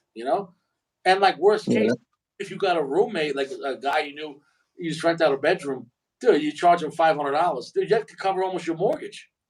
Yeah, you can pay my mortgage for me. Dude, that's And he'd still be getting a good deal. oh yeah, dude. You have to be someone you know and trust, but like, it's, Stuff and stumbling across. that's what I'm saying, but it's what it is. You know, um, best place I think if you want to advertise a room for rent would be at a gun range because if someone's shooting guns, that means they're legal and they don't want to lose their rights and they probably have a carry license. You get what I'm saying? Though, someone that has Yeah. responsibility and they want to be an outstanding citizen. You know what I'm saying? Though, so that's you know. Well, And that's mainly my concern. I got firearms, so I don't want somebody who I don't know coming into my house. but again, I would only rent to someone who has guns legally. Keyword Yeah, legal. I don't got to worry about it then. If he's like, yeah, I got them too. You're like, yeah, but did you do prison time? So, like, no, I would just go to like an indoor range and put like room for rent. You know what I'm saying? No, and Yeah, that's a good idea. Never thought about it. oh, ask Richie. I got a lot of good ideas. You know what I'm saying? No, Oh yeah. because I'm gonna tell you what. You know what the worst fear for someone that owns gun legally is? Not be able to own them legally anymore. So therefore, they're gonna stay on the. They're gonna be not a criminal. You know what I'm saying? Though, people that are Yep. not Yeah, I know that's true. people that are not a criminal are always going to be not a criminal. Like, because they're like, especially if they're like 40 years old, that means they made the 20 years after high school. No one's going to be not a criminal from 20 to 40, and they go, you know what? Let's spice it up. Yeah. Throw caution to the wind. Yeah, I've been living the straight and narrow. I think I'll try this crime thing out. Exactly. No. The older you get, you're like, no, because it's a difference if you did prison time from like 20 to 30. Nobody wants to do prison time from 40 to 50. Like, you know what I'm saying? You're like, nah, I'm good. Yeah. You know what I'm saying? You're like, nah. Yeah. Oh yeah. That's not for me. I like using my own bathroom. I like having a woman cook for me and clap cheeks. So it is what it is. It is what it Yeah, I is. like having firearms. I like having cigars. Yeah, that's it. That's it. And yeah, man. What's your go-to pistol? Well, I only have two pistols. One of them is a Glock, and the other one's a P320. Okay, all right. So we'll figure. Oh, but which Glock? Which Glock do you like? It's a Glock 19. Nothing wrong with that. Nothing wrong with that. I bust No, bone. it's a fine. It's cool. I like it. Yeah, I like my P320 better. see, look, Josh just comes out. Josh just camel over himself. He's like,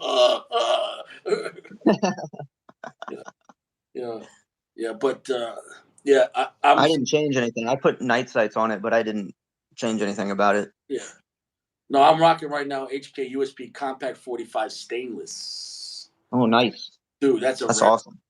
You can't find that. Know what those go for? 1,500 to 2,000. They don't make them no more. The 45 stainless is nice. I took that to the range. A lot of the guys are like, "Oh my god!" Like you don't see that. Like you don't. I saw it at a pawn shop for $750. I was like, Oh wow. I put a deposit right there, and I came back the next day and I got it. I was like, no. Hell yeah, that's awesome. Dude, that thing is nice. But it was the Yeah, I know in Colorado the pawn shops got a lot of really cool firearms and stuff like that. Not so much here.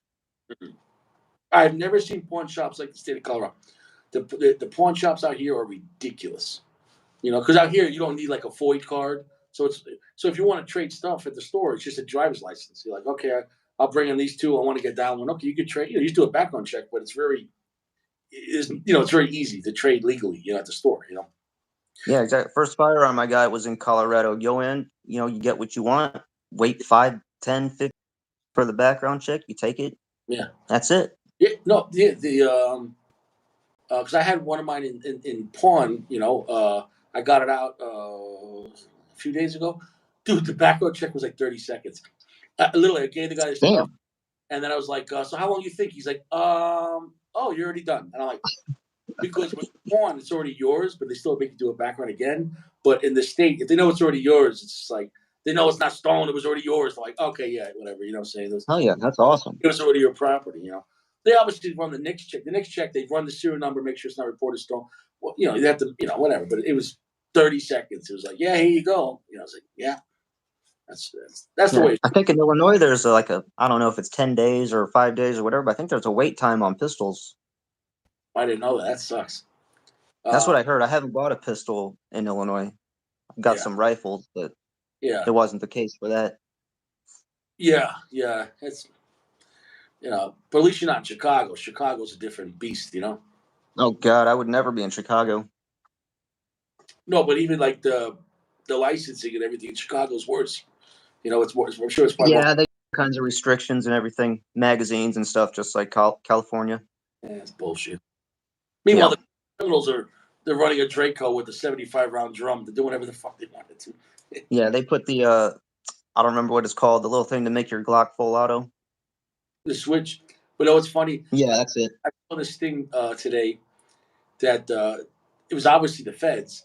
They had this advertisement either on a website or like on a Facebook site, and basically they changed the name. They're like, "Oh, it's a Glock enhancer, and to help it fire automatically." And it said the address of the company was Washington D.C. and the address was like the FBI building.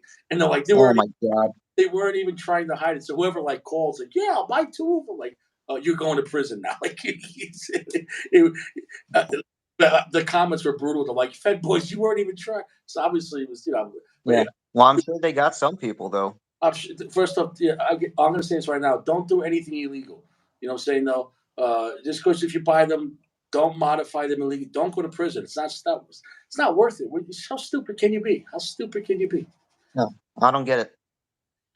Some people want to find out what 10 years is. 10 years is a long time. Anything like Well, I that, guess I figured it won't happen to them or something. that's automatic 10 years federal. No negotiate. You're doing 10 years. And I think the feds, you have to do at least 90% of your time. There's, you know, there's no good behavior, you know? Yeah.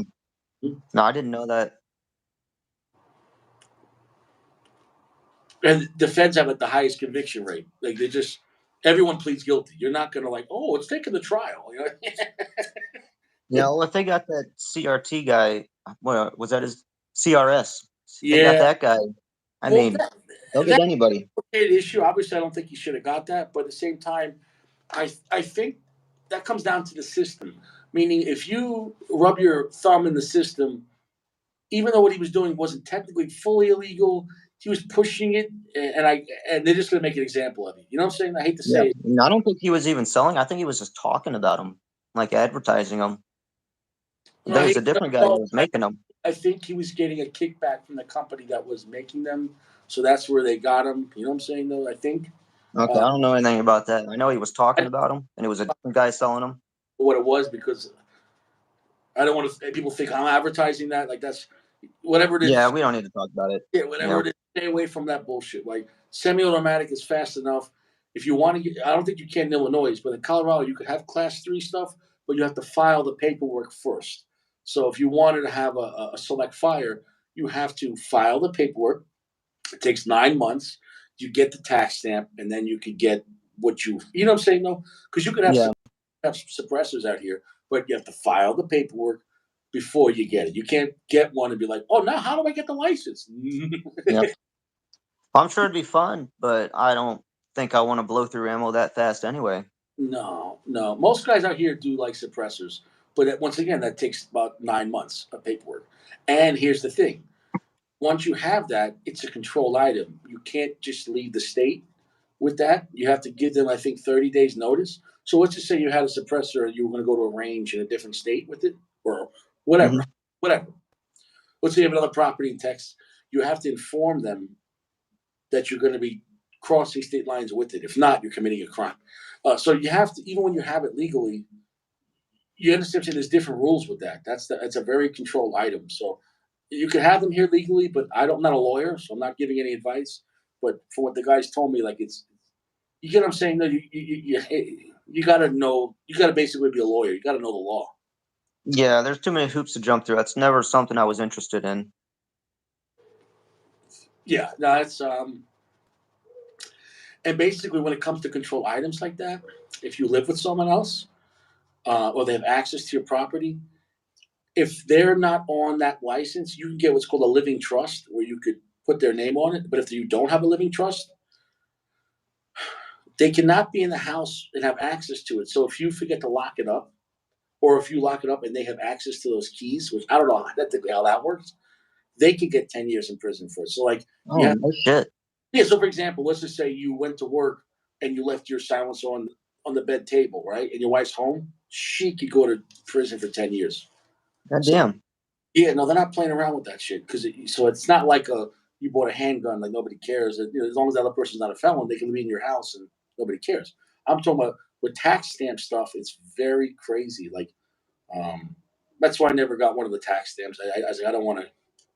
That's I mean, whatever. I mean, Yeah. I don't have them legal, but you gotta be a lawyer. You got Right. No, ear protection works for me. He said I thought it was a dildo.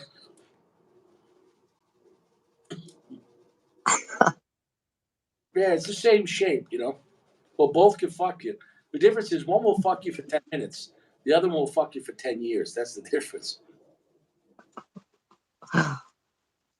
Yeah. So yeah, but they have they actually have the stores that do sell them out there. They have like a kiosk and explains everything.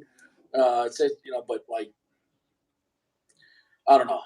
That's just too rich for my blood too. Those are not cheap. Even when you buy them legally, you're talking about like 1,000, 2,000 for one of those, and then the tax stamp's $200, and you gotta Yeah. wait 9 months to get it. So like, Well, that's a lot of cigars to buy. $2,000. well, that's like one box of Cubans though. So I mean, Yeah. who knows? That's too rich for my blood. Yeah. Not interested in that. No, I met a guy at a store, and he had one with I think it was three stamps because the lower was Select Fire. There was a stamp for that. The upper was an SBR, like a short barrel rifle, right? Okay. Stamp, and then he had a suppressor on the end of it. That was another stamp, and I'm like, holy shit! Like, that's a lot of paperwork. Like, I said, you don't have kids. He's like, no. I go, there you go. That's why you can afford that shit. Yeah, like Yeah. 15 into one rifle. It's like, oh my god. He's like, And he probably has multiple rifles like that. oh yeah, yeah, no, yeah. I met people that have like a lot, like 20 stamps. You know what I'm saying? Though, like, that's a lot of paperwork. That's holy Yeah. shit. And then what You happens is, make one mistake and it's over. well, what happens is when that person dies, then what happens? Like, I don't know how that. I think they have to come every Huh. because I don't know how that works. Yeah, interesting. I never thought about it. Yeah, I don't know. Yeah, because you can't say. Let's say, like my father told me, when he passes, I could have his handguns and pit rifles, right? But that's just a handgun and Mhm. rifle. But class 3 items are very. You understand what I'm saying, though? Right. Because you can't. I don't know how that works with, you know. I don't know. Yeah. I'm not even gonna say how it works because I don't know. I don't know. Yeah. Don't need to speculate about it. Well, whatever it is, I'm probably wrong, and it's gonna be like Richie told me that. No, I didn't tell anyone. I said, Now, I heard on YouTube, this guy told me I could do it. yeah, yeah. My uncle was in the war, and he brought back an AK from Vietnam, and he said it was fine. And I was like, no, I didn't say that. I didn't say. Yeah. He said, dildo. No, no, actually, they're fine. They're not the dildo nunchucks. You know.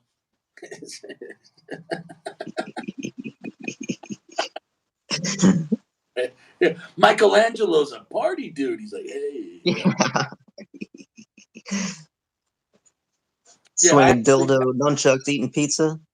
bro, I'm not even joking. I remember when I first moved here. This is how awesome the Midwest is. I went to like a pawn shop, and they had these batarangs, like Batman batarangs, and it came in a 2-pack, and it had a Velcro like pouch, and you actually could wear it, maybe like this big. You could carry 2 batarangs, and I'm like, these are, and they were the whole things were sharpened like a knife, like they were razor sharp. And I'm like, wait, you can buy this? I'm like, yeah. He's like, can you carry this? He's like, well, yeah, if it's carry open, it's just like a pocket knife. You can carry it open. It's not even a concealed weapon. I'm like, well, what are you going to do with a knife batarang? He's like, oh, I don't know. Mhm. He's like, well, they're only $19.99 for 2. And I'm like, Like, how is there a market? Like, there's I mean, there's people in Colorado with like batarangs. Imagine just like that shit like hitting you in the neck or like it's Yeah, young people love to cosplay. Go to Comic-Con dressed up as whoever. yeah, but with pretend stuff. But who needs real like, that is, that's good. Try explaining that in court. Like, well, the guy tried to rob me. Okay, and then you threw a batarang in his neck. You know, it's just, it's. I don't know, dude. That's a big commitment. That's yeah. Like, imagine Yeah. your opposite. Can you step out of the car? Like, sure. Is there anything on you I should need to worry about? Any weapons? Yeah, I got a Glock. Okay, here, let me just take that right now. I'll hold it. He runs the serial number. He's like, okay, it's fine. It's not stolen. Anything else I need to know about? I got a batarang. One, Right. a two pack. Oh, it was on sale. It was on sale. What's this? Like, well, what do you do? Like, you throw both batarangs at the same time to double the odds? Like, holy Yeah. shit! He misses it, comes back, and it hits the guy who threw it. Yeah, exactly. Dude, imagine just throwing a double batarangs. Just like holy shit. The guy's just like ah. And they were sturdy. Like they were solid stainless steel. Like they were like. God damn. Like imagine like the homicide detective. He's like, well, we know two things: there's a maniac on the loose, and it might be Batman. There's like a guy running around in a cape. Yeah, living Just in some random dude. instead of the Bat Cave, he's got the Bat tent. He's like, it's Batman. There you go. Yeah, yeah, dude. I mean, that's my biggest fear: is somebody throwing a batarang at me, dude. You're not blocking that. Like even if you put your hand up, like it's gonna go through the meat. It's gonna catch you, man. Just hit the ground. Yeah. Oh, yeah. Imagine catching that like in the nuts or something like that. Like, Oh my god. yeah, yeah.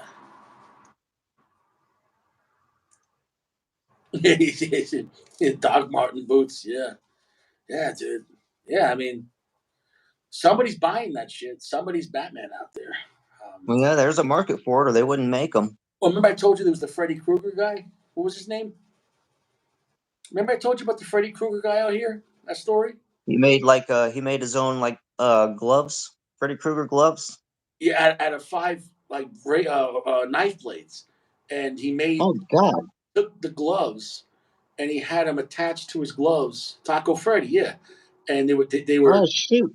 they were like tie wired to his fucking like metal tie wire, like he made a fucking industrial glove, like dude. And what happened was Lauren knew the victim. It was a guy she went to high school with, but this guy he got into drugs, and so his family, kicked him out of the house because obviously he was not a good person. So he was out in the streets. The guy was out in the streets, living as a homeless guy, his early 20s, and he was behind a Freddy taco place. It was called Taco something, Torchy's Taco, and he ran into this guy, and I forget his name, but this guy on his Facebook, like everyone was worried about this guy because he was making Facebook videos. Like this guy was scary. Like I'll have to send you the link. Like this guy was like his Facebook page. If this, I don't know how nobody realized he was like a serial killer, and he was doing like all like emo stuff, but like really sick emo stuff, like like really scary stuff. Like he was like a serial. And so he made the glove, and he was walking around, and he ran into her person she knew, and behind the taco place, and he just right he just pretty much decapitated the guy. He got life. He got life. God damn. Yeah, he got Is life. he one of those guys that had a manifesto with all his ideologies? I don't know about that, but I'll Sounds like that kind of guy. just Google when you're after this. Google, um, Colorado man killed at Torture's Taco by Freddy Krueger or something like that. You'll find Yeah, this. if I just look It, up Freddy Krueger, it's a yeah. pretty story. No one else is doing that. And Torture's Taco, dude. That's a bad way to go. Look, dude, if somebody has a Freddy Krueger glove, run. But you don't want to find out if it's fake. And I don't think it's going to be faked. No, too many crazy people in this world. But you know what Like you just assume it's real. the crazy thing about that? I was at the pawn shop like a month ago, and they had a legitimate glove, but it had three blades like Wolverine, and it was real. I was like, I see that, and I mean, it was real. I'm like, how much is it? They're like, oh, $49.99. It's on sale, and I'm like, I'm all about freedom, but who the fuck needs a Wolverine glove?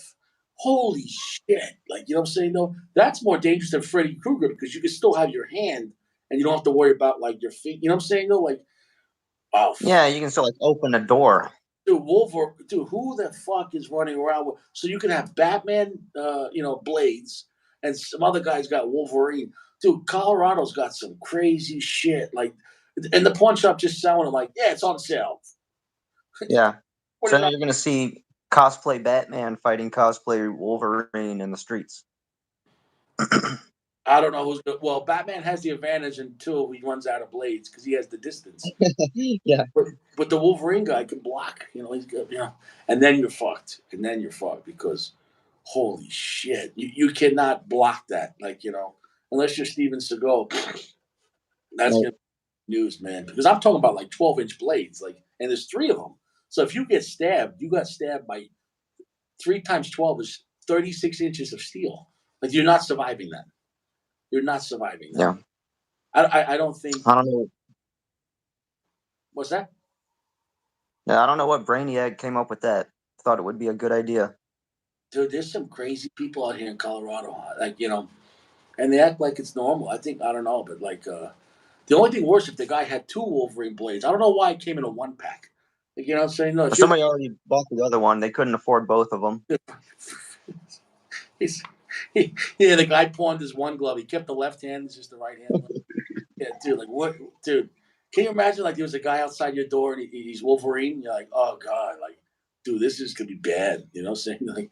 Like, Oh my god. like he's just got the both Wolverine hands and he's wearing like body armor, and you're like, oh my god, headshot only. Like, you know what I'm saying? You don't have a chance. Yeah, you look through your peephole in your door and there's Wolverine pacing the hallway. It's like Yeah, you just don't open the door in that case. that's when it justifies 44 Magnum. That's where you're like, you're gonna need something big. Like, you know what I'm saying? Like, you're like yes, yes. I don't think nine's enough right now at that point. You know what I'm saying? You're like, I don't think it's Yeah. because you're just gonna piss off the Wolverine. He's like, ah. Maybe bring a shotgun in that case. Yeah, yeah, because yeah, dude, yeah, that's the crazy shit people have out here. $50, $50, you could be Wolverine. Yeah. Everybody loves superhero movies now. They want to emulate, who Batman, Wolverine. But see, that's the crazy thing. Like in real life, it's not gonna be like the movies. Like in real life, when you really think about Wolverine, the guy's a maniac, and like he's basically Freddy Krueger, but he's Yeah. bulletproof. Like, Well, Wolverine healed himself.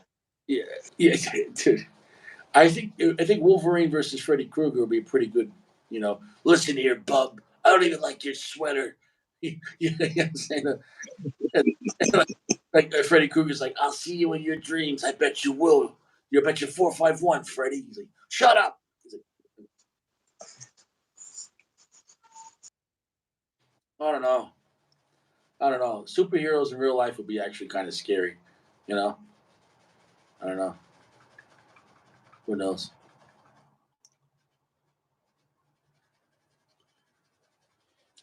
Oh, I think we lost him. I think he ran out of battery.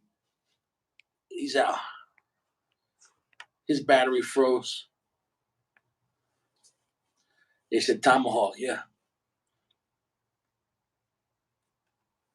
He said then 1999. He's like, yeah. It's a scary world out there, guys. It's a scary world out there.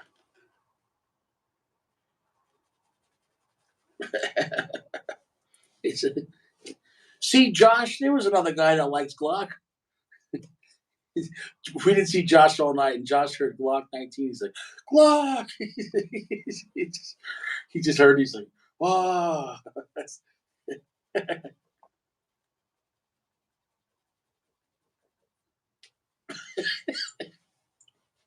I mean, like what you like. It is what it is. But do what you want to do. He said, as long as you're fresh, use good quality soaps. You know. He said,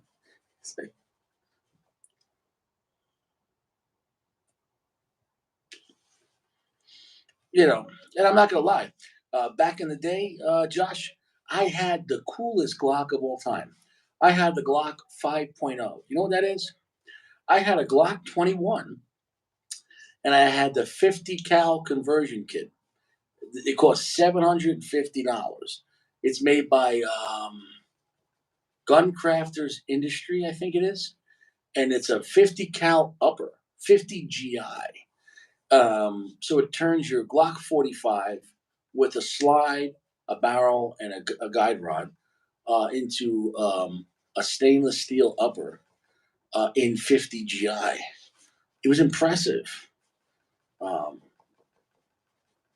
I ended up, having for a while, but the ammo was so expensive back then the ammo was like $2 a round.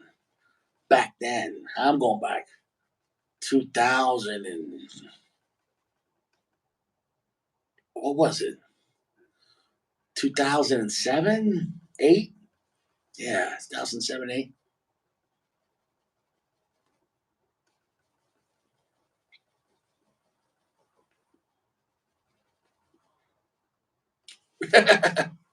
I never said I never owned a Glock. I'm just not a fan.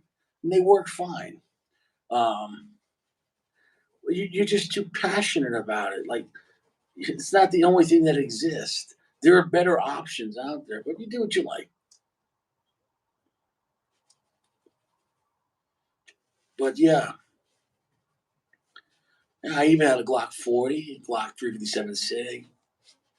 Yeah,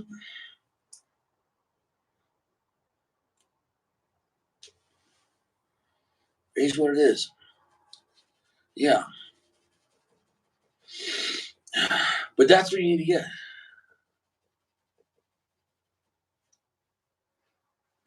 Well, Josh, you should get that upper, Josh. Josh, you should get the 50 GI upper. Look it up. You already have the Glock 45, but you should get that 50 GI. It's a cool option. It is cool. 50 GI, 50 GI instead of a 230 grain 45, it uses a 300 grain 50 cal. It's a massive round, massive, dude. It's massive. And if you reload, it could be a lot cheaper. Um, uh, bro, it's a dude. 300 grains is massive.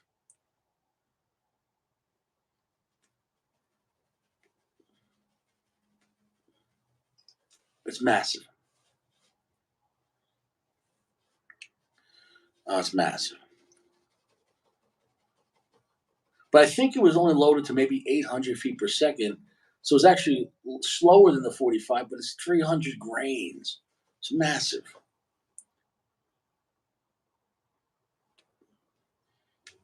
I think the AUG is one of the best built bullpups because it's not a gimmick. The AUG has been around for what, 40 years?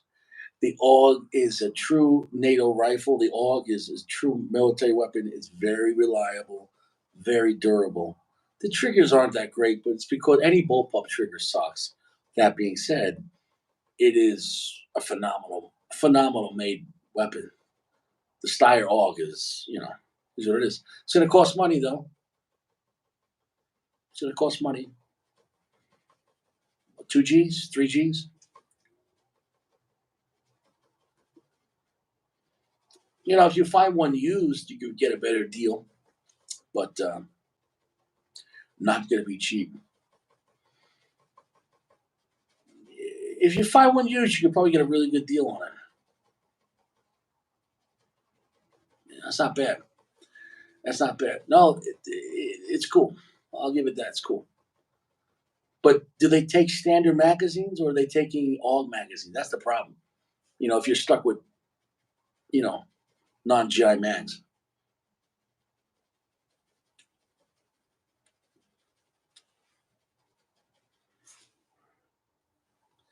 That to me is the biggest issue.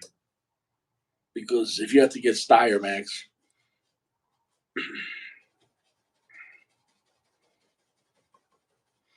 now, the Cubans are not going to save your life. Cubans are not going to save your life. Um, it is what it is.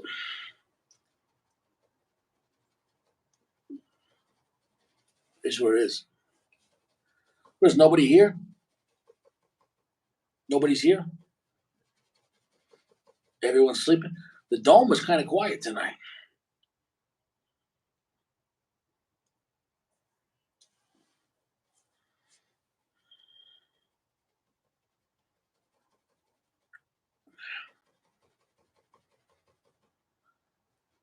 A couple of guys came and left. Gio's with his girlfriend. PG, he's not here. I don't know what PG's doing. PG's figuring out evolution. I don't know. It's what it is.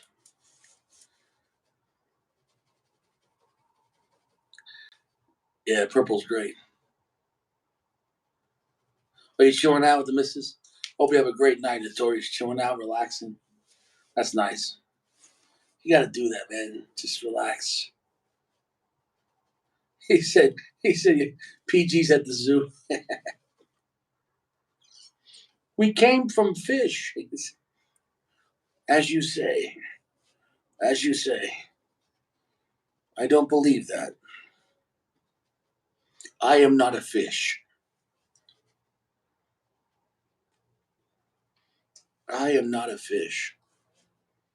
Nope. Fish don't have nice hair like that. Fish don't have hair like this, huh? That's nice. Did you smoke something good? You haven't smoked the purple yet, right? Notorious? Yeah, you gotta enjoy those moments, relax. I'm gonna sleep in late tonight. I'm gonna relax. I'm gonna relax.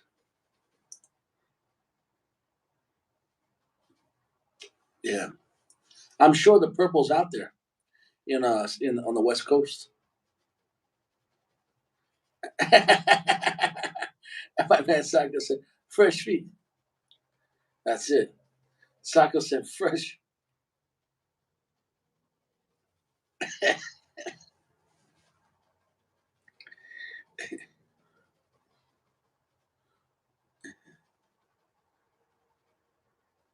Yeah, try one, and then if you like it, you get the better price online, for the box.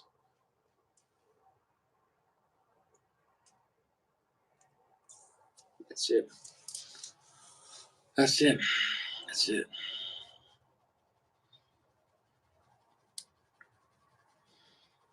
Who knows? Maybe they're having supply issues. Who knows? Yeah. I mean, at the same time, I know they're selling. They're out there. So, but you guys gotta try the Golden Era. The Golden Era is the best Corojo to come out in a long time. The Golden Era punch is phenomenal. Try that thing in Churchill.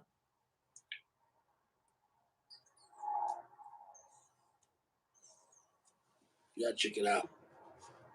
Check it out. Well, on that note, I'm gonna get going. I'm gonna go relax. You guys have a good night. You stay fresh. Don't snort um, deodorant.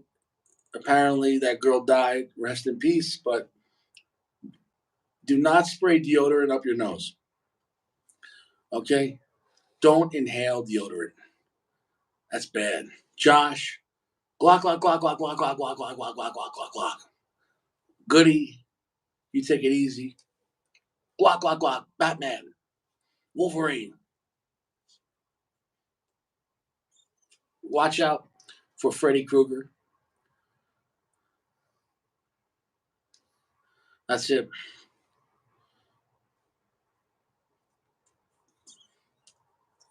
And tomorrow is Memorial Day. It's for real. Remember all the people that died? Sadly, this country doesn't do enough for the people, but it is what it is. It's the world we live in. This is the world we live in. You guys be good, all right? You take it easy, stay fresh, but not deodorant. Don't spray deodorant. Here is okay. This is deodorant, not here. It's not Banaka.